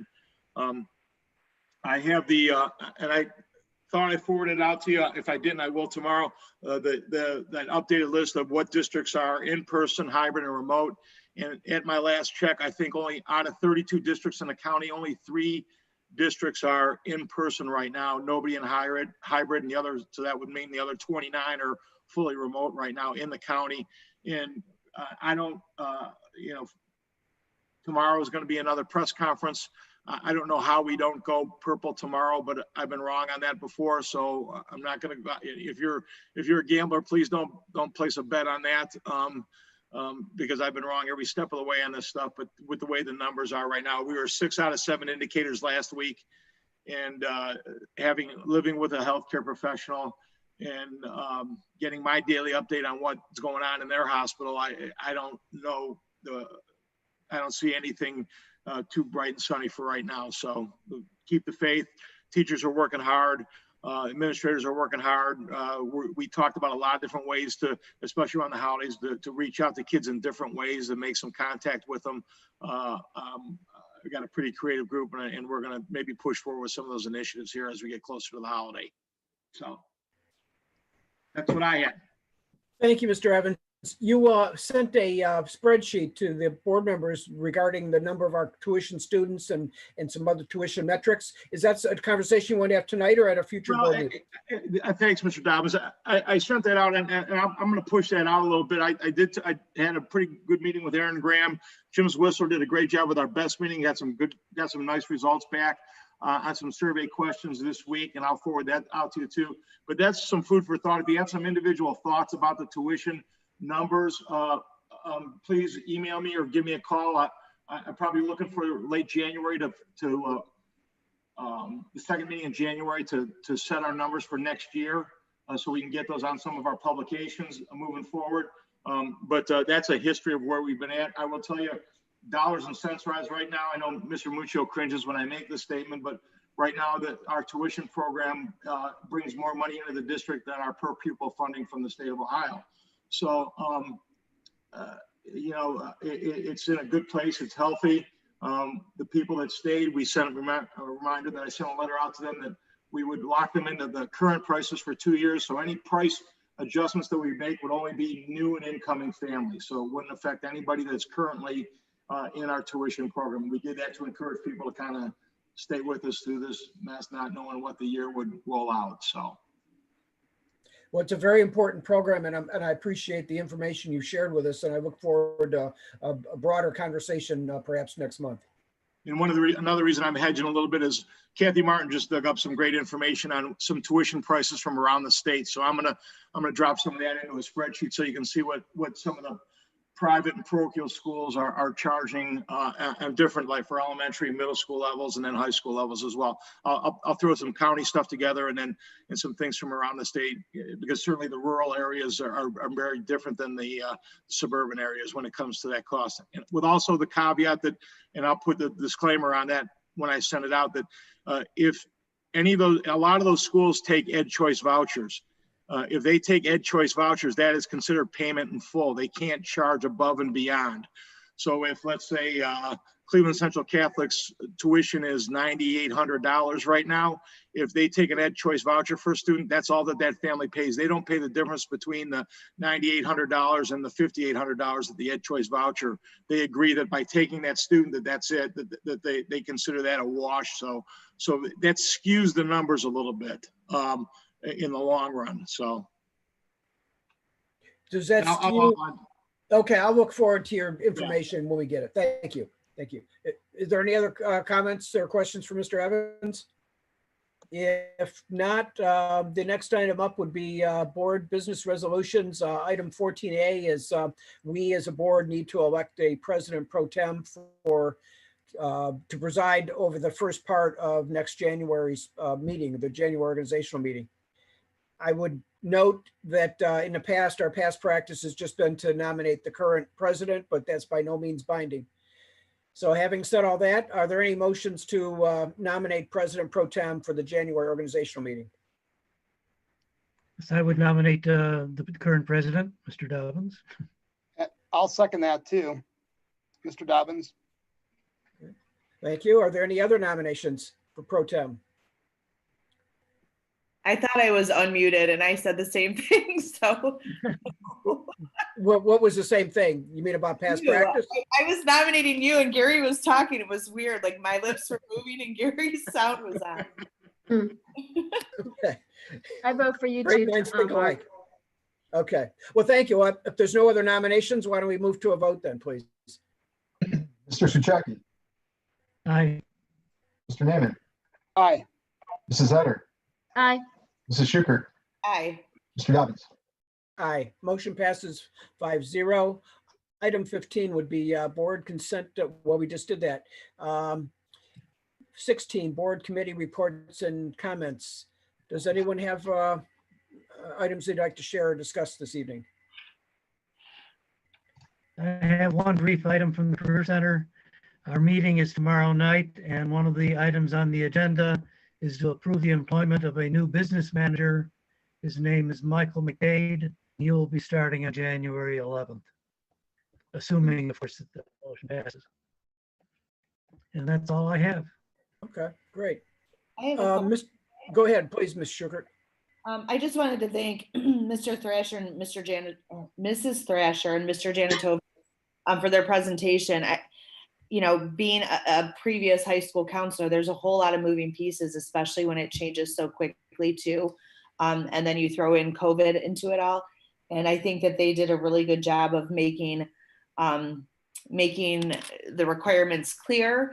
And also, I love how they're making visuals to put kids more, to make kids more responsible for their learning and their pathways and their choice. And so I'm excited to see that rolled out. CVCC, thank you for the reimbursement. I think that's incredible. Some of the things that we're looking forward to using that money for.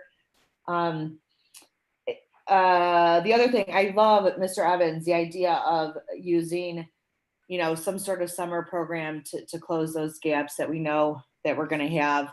I love that we're always thinking ahead and really thinking about those kids that are struggling and how to get them up to par. This is just an incredible thank you from the bottom of my heart. I appreciate, I know it hasn't been easy, the decisions this district has made, and it always hasn't been maybe the popular, opinion of some people within the communities, but I think that we've always put the students and the staff's safety first. And I'm just so proud to be part of that. And I feel so thankful that my kids are part of that. Just a community that cares. Not all school districts are pushing back the start date after the winter break. And I just think that we're constantly thinking ahead, and we're constantly thinking of, putting our kids' education and the importance of that first, but doing it safely. And I just can't thank you guys so enough for making smart choices for our kids. Thank you. A lot of heads involved in it. So great meetings with the administrative team, with the teachers, great input from the teachers. And some really positive input from the community too. Certainly the naysayers are vocal, but there's been a lot of positive suggestions, a lot of positive support from the community too. So certainly appreciate that. And Ms. Schukert, you actually, sorry. No, go ahead. Brian. Ms. Schukert, you stole some of my thunder. I had it all written down actually to say the exact same thing, because I know that there's not been the popular decisions, and I know that this time of the year, I think, between Thanksgiving and Christmas, it's a year to reflect back and give thanks for everything that we've done in making these decisions and looking forward. And I think that we hear more a lot of negative type of comments in the roles that we serve in to lead the the district. And I sincerely want to thank everybody. I think everybody on the call, Mr. Evans, Mr. Young, Mr. Muccio, all your departments, Mr. Janitrovich, Mrs. Houchin, all the counselors, because it takes a village, to make all these things and make it work. And then we do that. And I think that all of you don't hear the words of thanks too much. We just hear the negative things. And I really from the bottom of my heart appreciate everything that you all do, especially this time of the year and reflecting back on the year. And I'm glad to be part of that too. I really And so I want to thank you all, and I wish you the best of holidays to everyone. So that's all I have to say. And my comments were, I just wanted to echo the comments that Mrs. Schuckert and Mr. Naaman voiced, and to say that, I know these are hard times, difficult times. Just want to say thanks to our staff, our teachers, our educators, in our administration on in keeping on track here with our students. Again, I know these are trying times, but we do appreciate the effort, and I hope our students are doing well.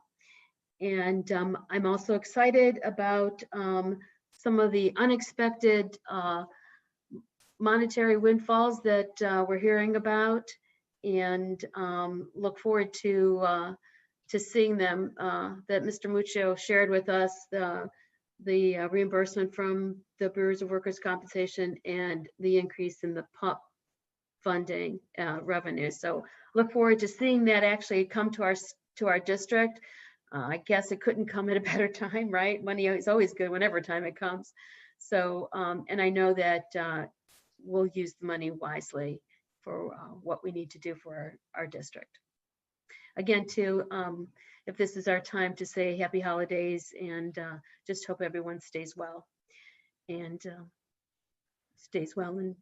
is able to celebrate this year.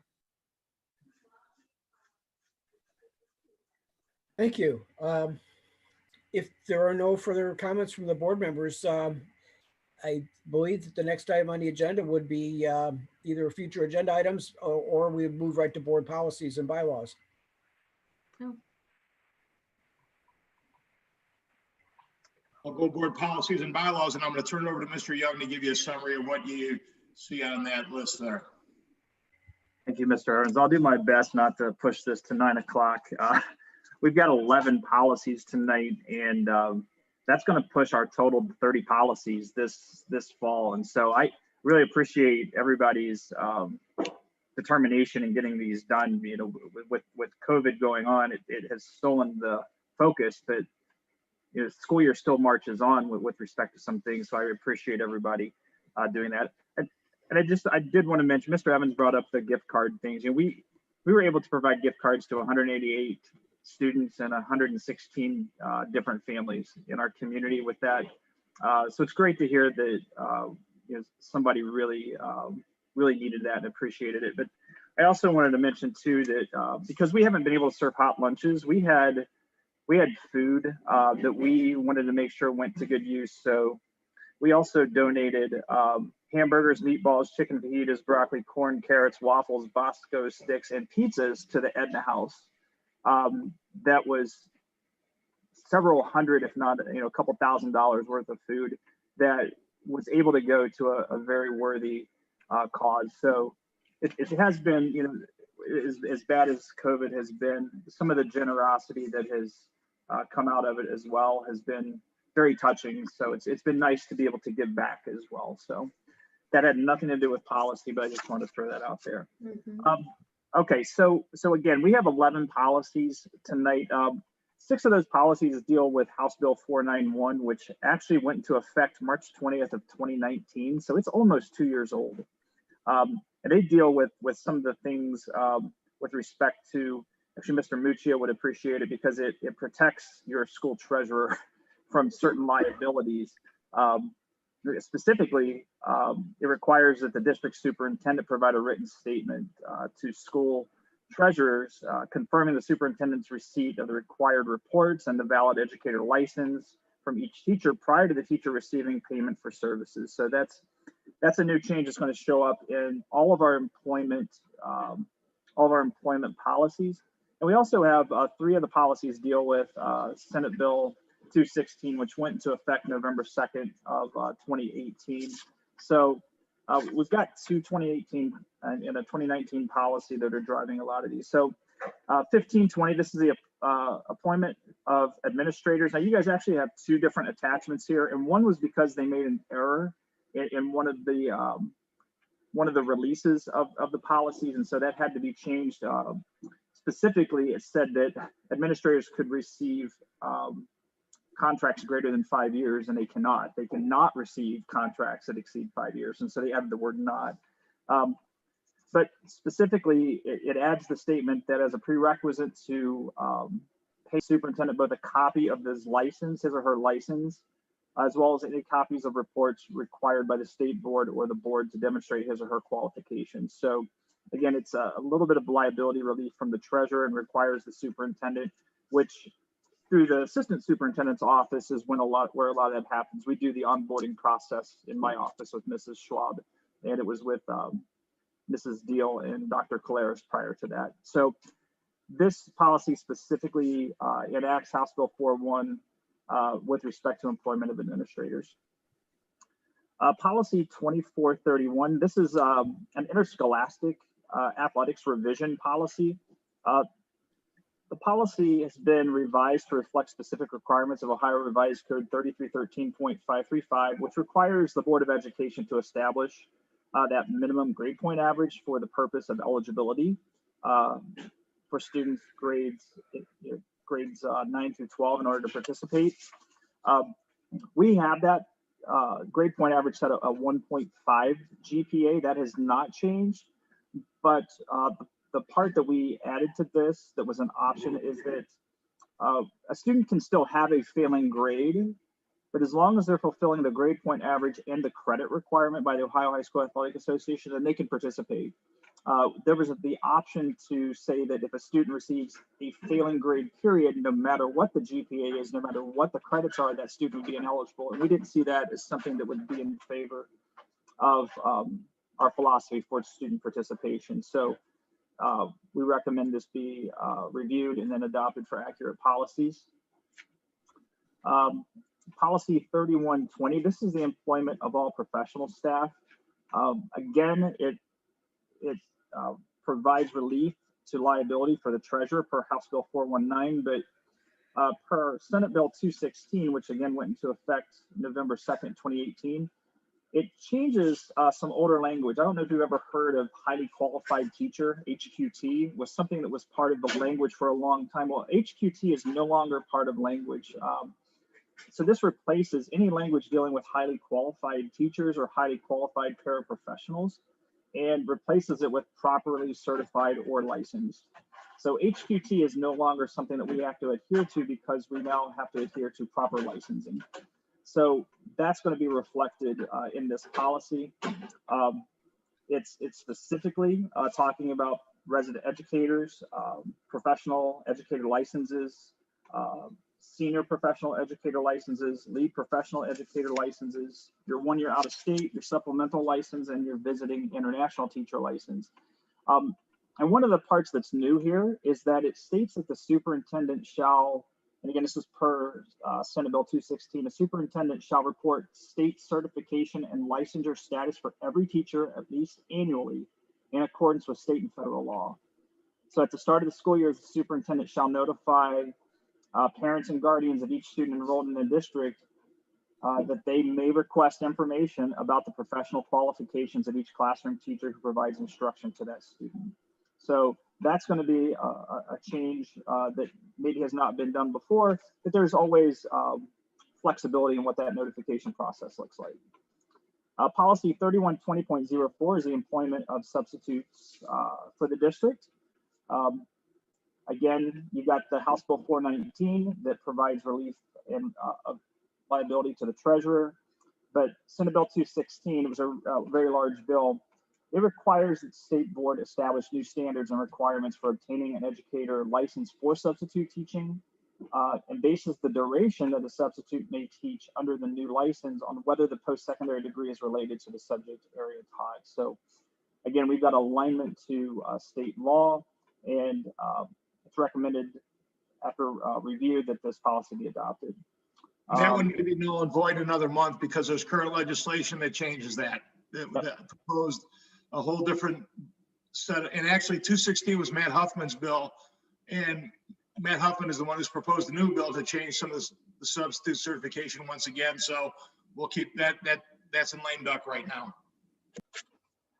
Policy 3120.05, while this is a revised policy per Neola, this is actually a new policy for us, and it comes at a great time because Mr. Evans specifically mentioned potential summer school programs. We did not have a policy on the books to employ teachers for summer school. So this is the employment of personnel in summer school and adult education programs, which doesn't affect us, it would affect your career centers. In addition to House Bill 419 and limiting the treasurer's liability, this is necessary to have policy should we need to utilize summer school for credit recovery, gap closing with some of those graduation plans, and then gap closing simply for all grade levels in math, specifically mathematics and language arts and reading. So again, it comes at a great time and it's recommended for review and adoption. Getting lost here. All right, next policy is policy 3120.08. This is the employment of personnel for co-curricular, extracurricular activities. Again, this is aligning with all the other employments with respect to the treasurer. The one piece we've added to this is that the board will not allow any prospective coach or activity sponsor to engage in supervision and or coaching activities until such time that a valid people activity permit for that individual is filed with the district. So we don't want anybody who is not trained with people activity permit as well as CPR and things like that to be able to coach. We want to make sure they have all the qualifications. So that part has been added to this as a revision. Policy 3124 is just an employment contract. This was addressed in the first policy I mentioned, the administrative policy 1520. So they just struck out some of the language because it's redundant language. So this is a very, very small policy now. Moving into classified staff, you've got policy 4120, the employment of classified staff. Again, House Bill 419 is relevant.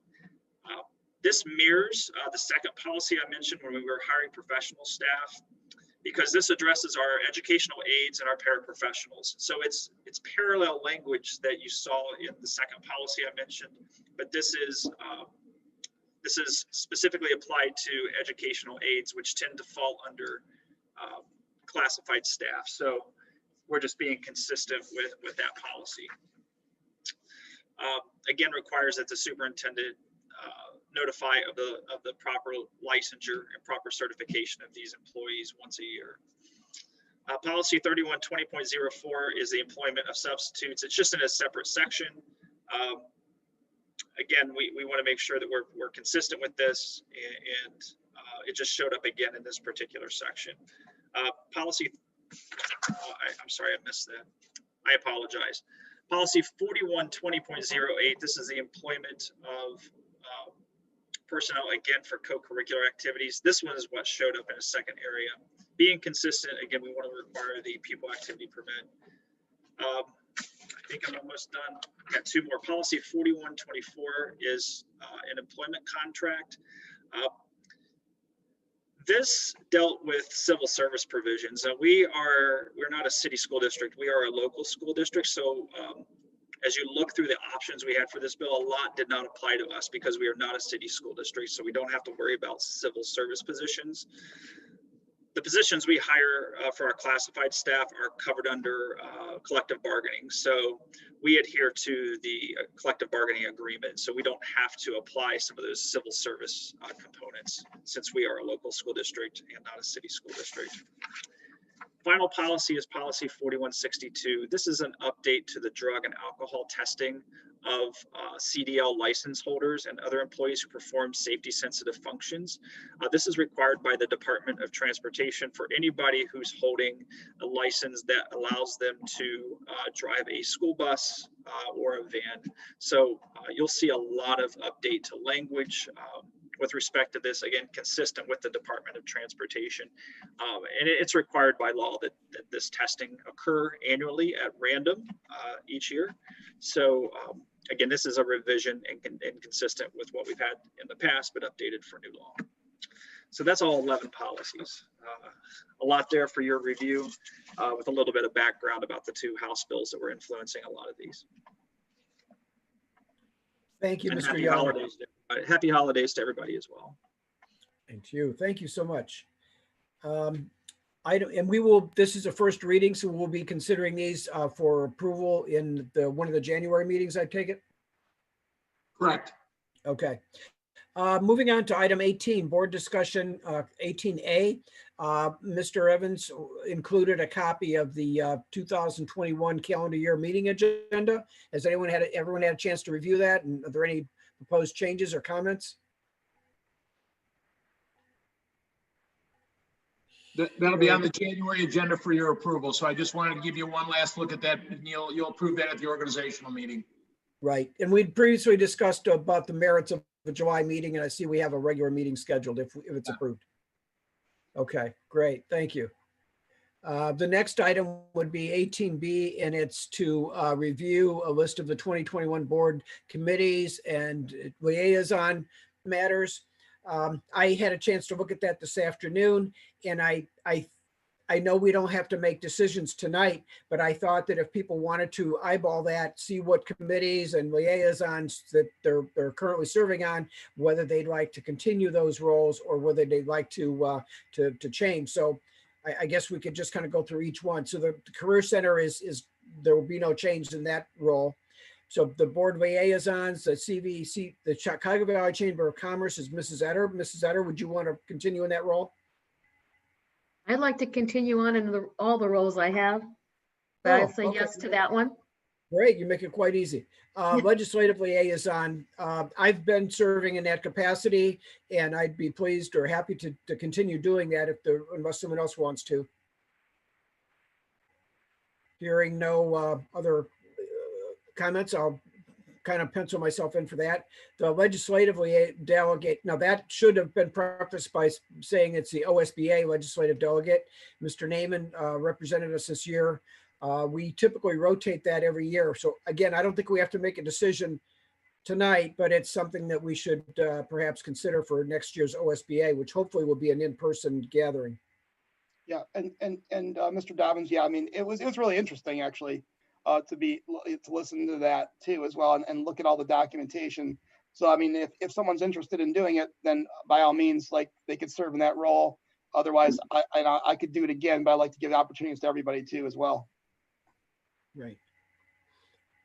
So I know that I've served in that role, and I think everyone except perhaps Ms. Etter has not. So Ms. Etter, I just asked if you had an interest in serving in that role, and if not, then we could just decide among the other four. Not particularly.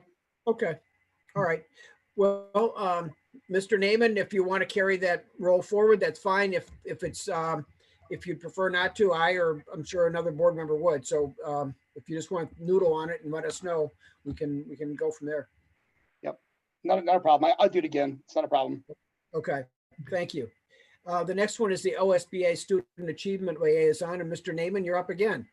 Yeah, I mean, barring COVID and everything, I mean, it's like I know that there was some reductions in what we could do this year and everything too.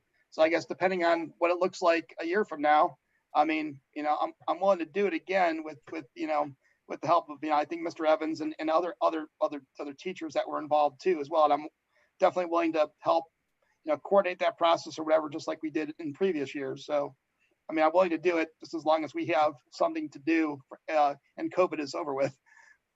Guys, something else to keep in mind too, there's 3 seats that are going to be up next year. And so OSBA falls on like right after elections. So, I don't know if again, I'm just throwing out information, but to service some of the OSBA, like OSBA student achievement, you're definitely doing stuff prior to it, but like being the legislative delegate, some people in the past that haven't run again or haven't been reelected don't choose to go to OSBA and spend the couple $100 that it costs. So just that's a very good point, Mr. Schukert. Very good point. I hadn't even thought about that. If that's the case, and if someone else wants to take those, just because I am up for election, so I mean it's by all means, then you could take those roles. I mean, I'm willing to work on them up to the point, and I don't know if I'll be in the position again next year or whatever, but And I just you know, they're appointments. There's nothing that locks anybody in for the entire year. So I think the only reason that we do it at the organizational meeting is that way you're doing it once and not revisiting it 4 or 5 times.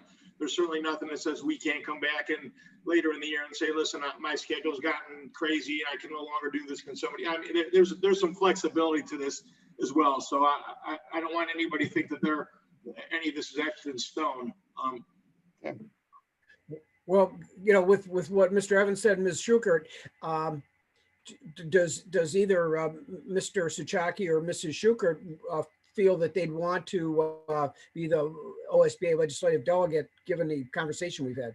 You know, one additional piece, and I don't know that we have to solve it tonight, but they also have a, it's not a co-person, but they have a, help me, Tom, with the wording. They have like a substitute person. So maybe, you know, an alternate. So maybe we keep Joe because he's interested, and then we add an alternate, and then, you know, if Joe doesn't go, the alternate goes. We won't have to send that in until you know, August or September, and we can always send a delegate and an alternate, just, you know, based on what's going on at the time.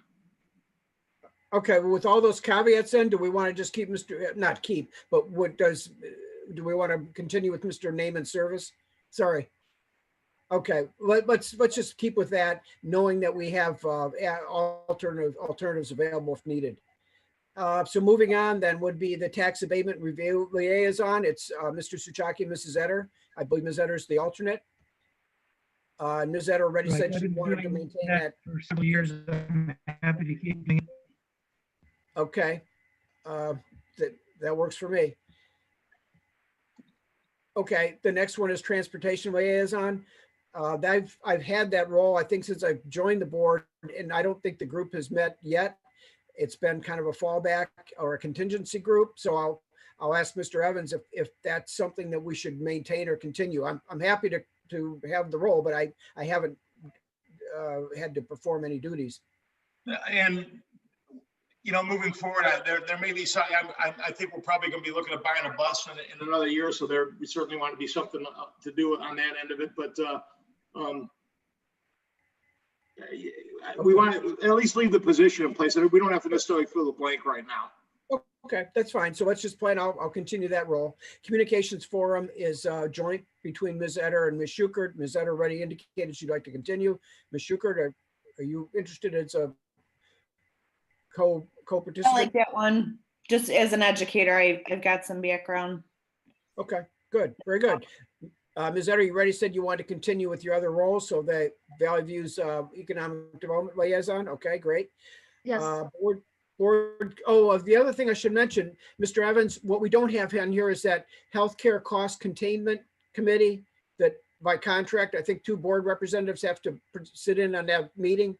So yeah, and we need to add that to that, because with both collective bargaining agreements, I'm sure that'll be a group that meets some point in time as we move forward.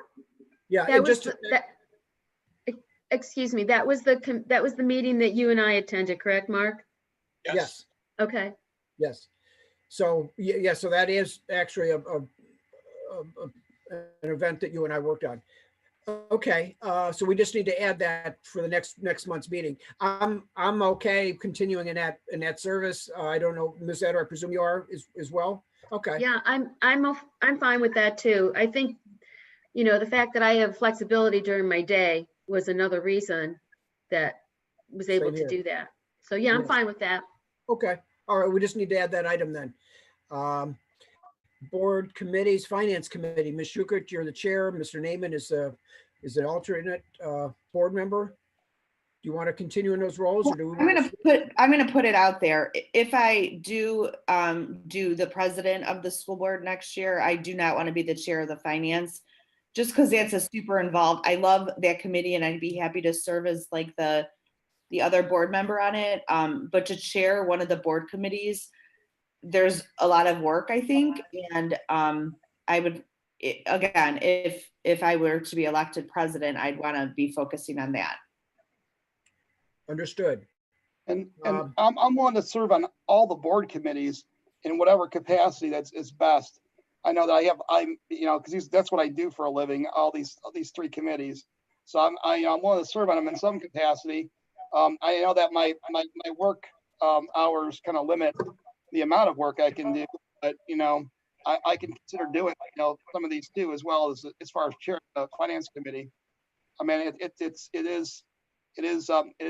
sometimes difficult for me to get here at 6 o'clock. It's up to you if you want me to serve in that capacity. I would just say too, I don't know, Mrs. Utter, I hope you take this in an okay manner, but I think it's good for, like, I think I said it last year, like all of us to serve in different roles too, even if that's not what we do for a living or, not one of our strengths, just to learn it, and just, I don't know. I like learning new things, and I think it makes you just a more well-rounded board member. But like, I see a lot of, like, Joe's on every single one of those. And I mean, he's an awesome individual, but like, is it time for somebody else to maybe share those responsibilities?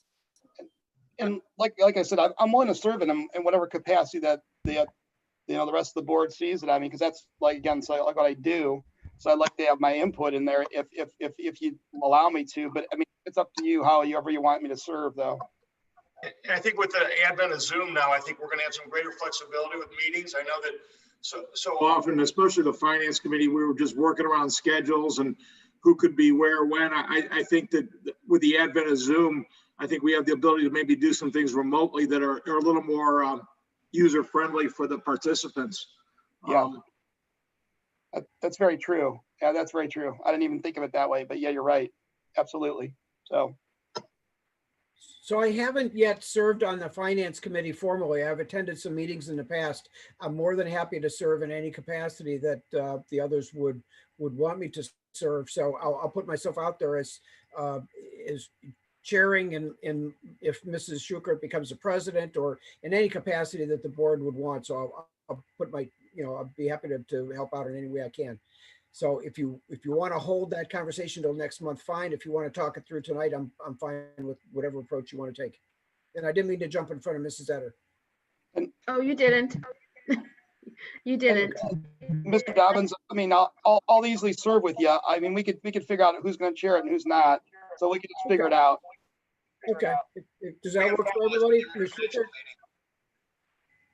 We can finalize all the committees at the organizational meeting. I think it's good to have some of the discussions now. We'll finalize it all then. Okay. I'm sorry, if I could add something. Oh, I'm sorry. If I could just jump in. Could we have more than two? If like 3 or 4 wanted to participate on a committee, just throwing that out there. Like finance committee, if we wanted all 5 or 4. It would be considered a board meeting if you want them to participate. So then you'd have to pay and do all that. Yeah. So I don't think the issue is more than enough people want to serve.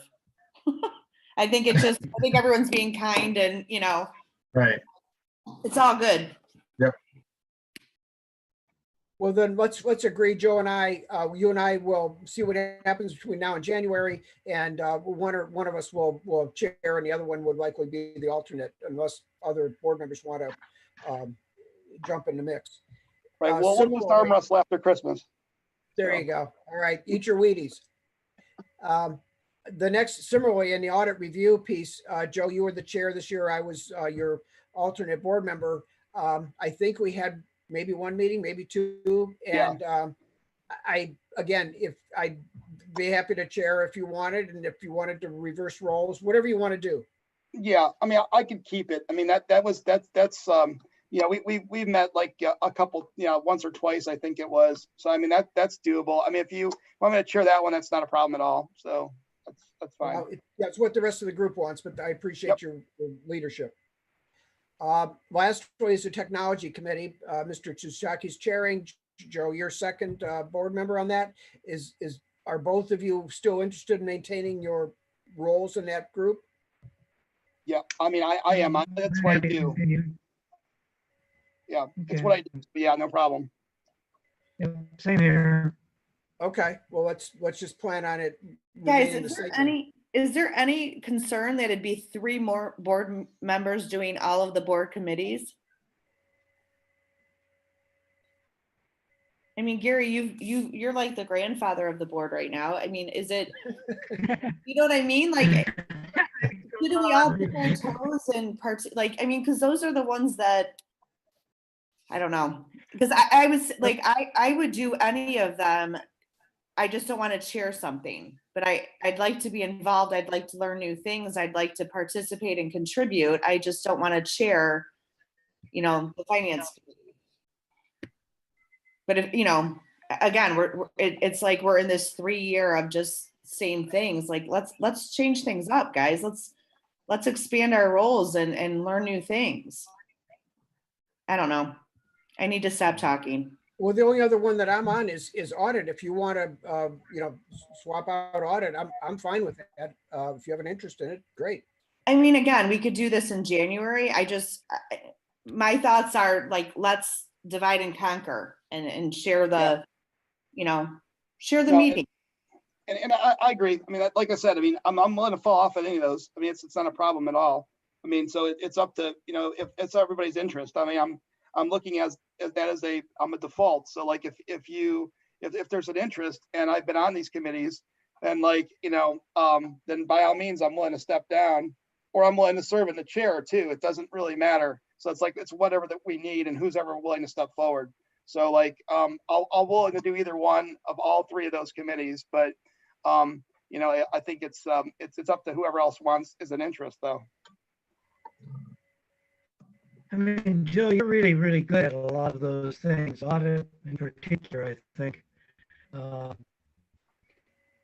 You've been a great help on the technology committee from a auditing viewpoint, right? Is more than the technology itself. You're looking at make sure that we had all security in place. So you play a good role on the technology as well. But I'd really like to see you, frankly, personally, stay with the audit review committee personally.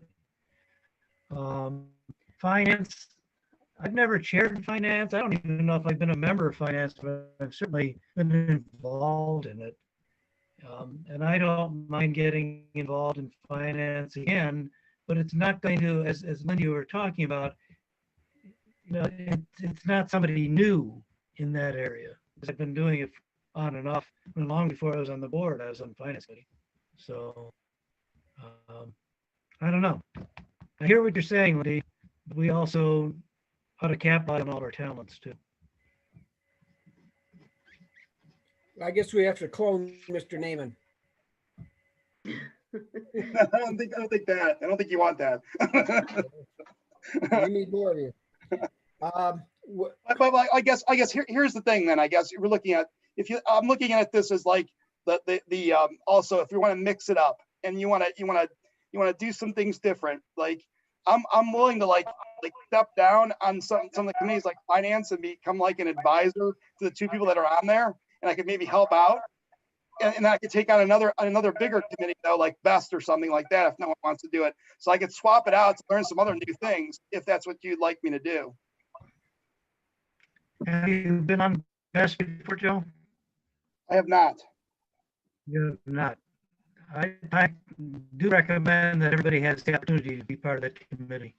And I probably done it the most, so I can swap with you on finance if you'd like.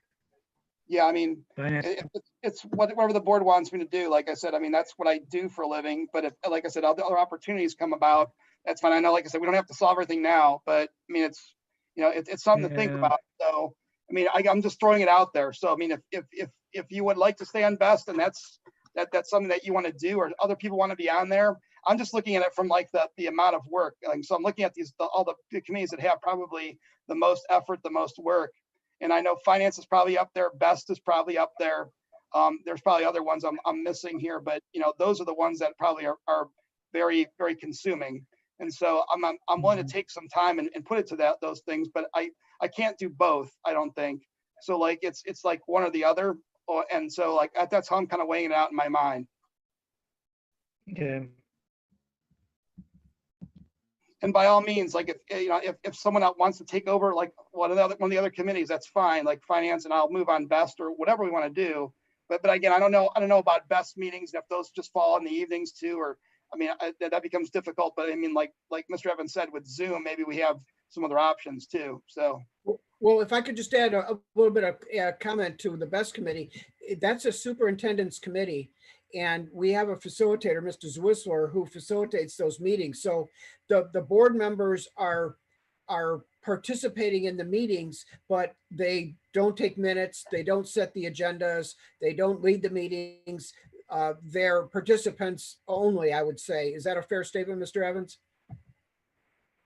Yeah, really, we're not limited to 2 on that because you're not meeting collectively and making decisions for the district moving forward. So technically, all 5 members could come to a BEST committee and sit and be actively partake in that because you're not actively making decisions on behalf of the district at that point. Okay.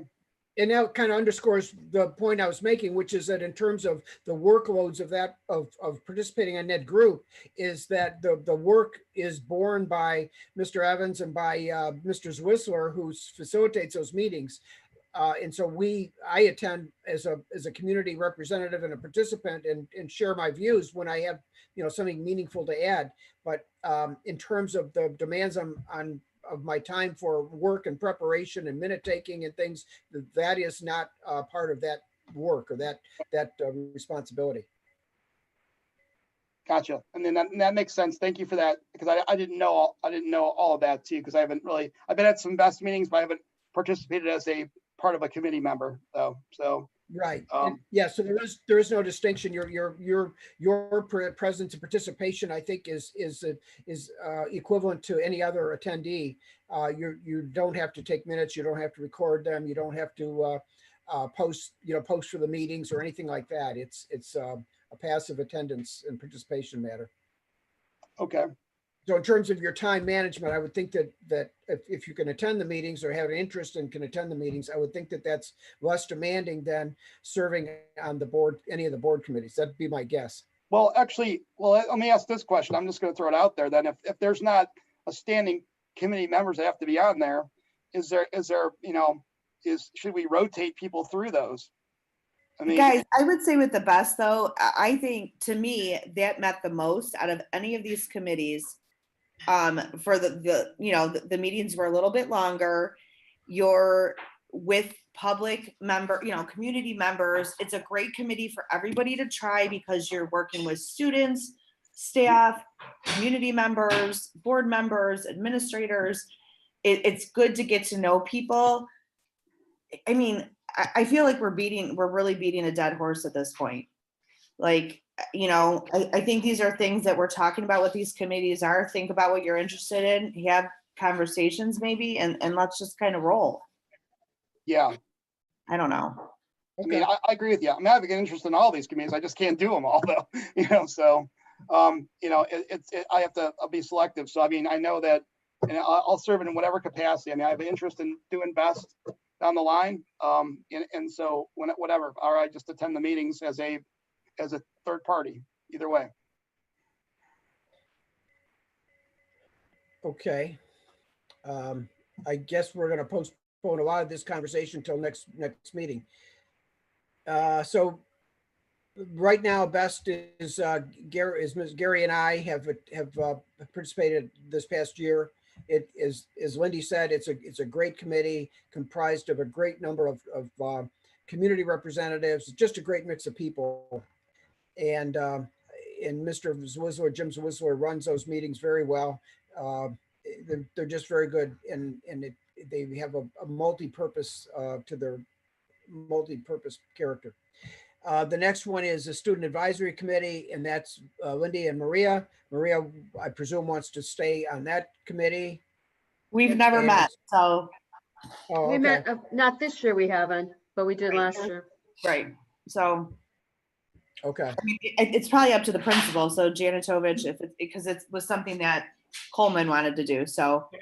And Mike and I have talked about how that might morph into something more useful for him. So, if we have something in place, that'd be great. And I think that there's historically, going back to when I was a principal, there's some real good input on that, because it gave 2 board members a chance to sit down with some of the high school kids and hear about what was going on in the building and concerns that they had. And they've always been kids that have spoken very freely. And I thought they were very productive meetings when we were able to do it that way. And I'd like to get back to that a little bit, But I'm certainly going to give Mike his latitude to do that, how he wants to do that. But that was the original reason for doing that. Well, then should we just kind of keep it as a placeholder? Sure. Okay, and so Ms. Maria would like to continue. And so Lindy, do you want to, if it's offered? I would love to, but again, I'm open if somebody wants to try something that they haven't tried before. But yes, I'm very interested in having 3 school-aged kids and being an educator and hearing what the students at Heights feel is important. So. Okay, well, okay. Very good. Well, then I guess the only thing that we need to further noodle on is the board committee and perhaps the best committee representation between now and January.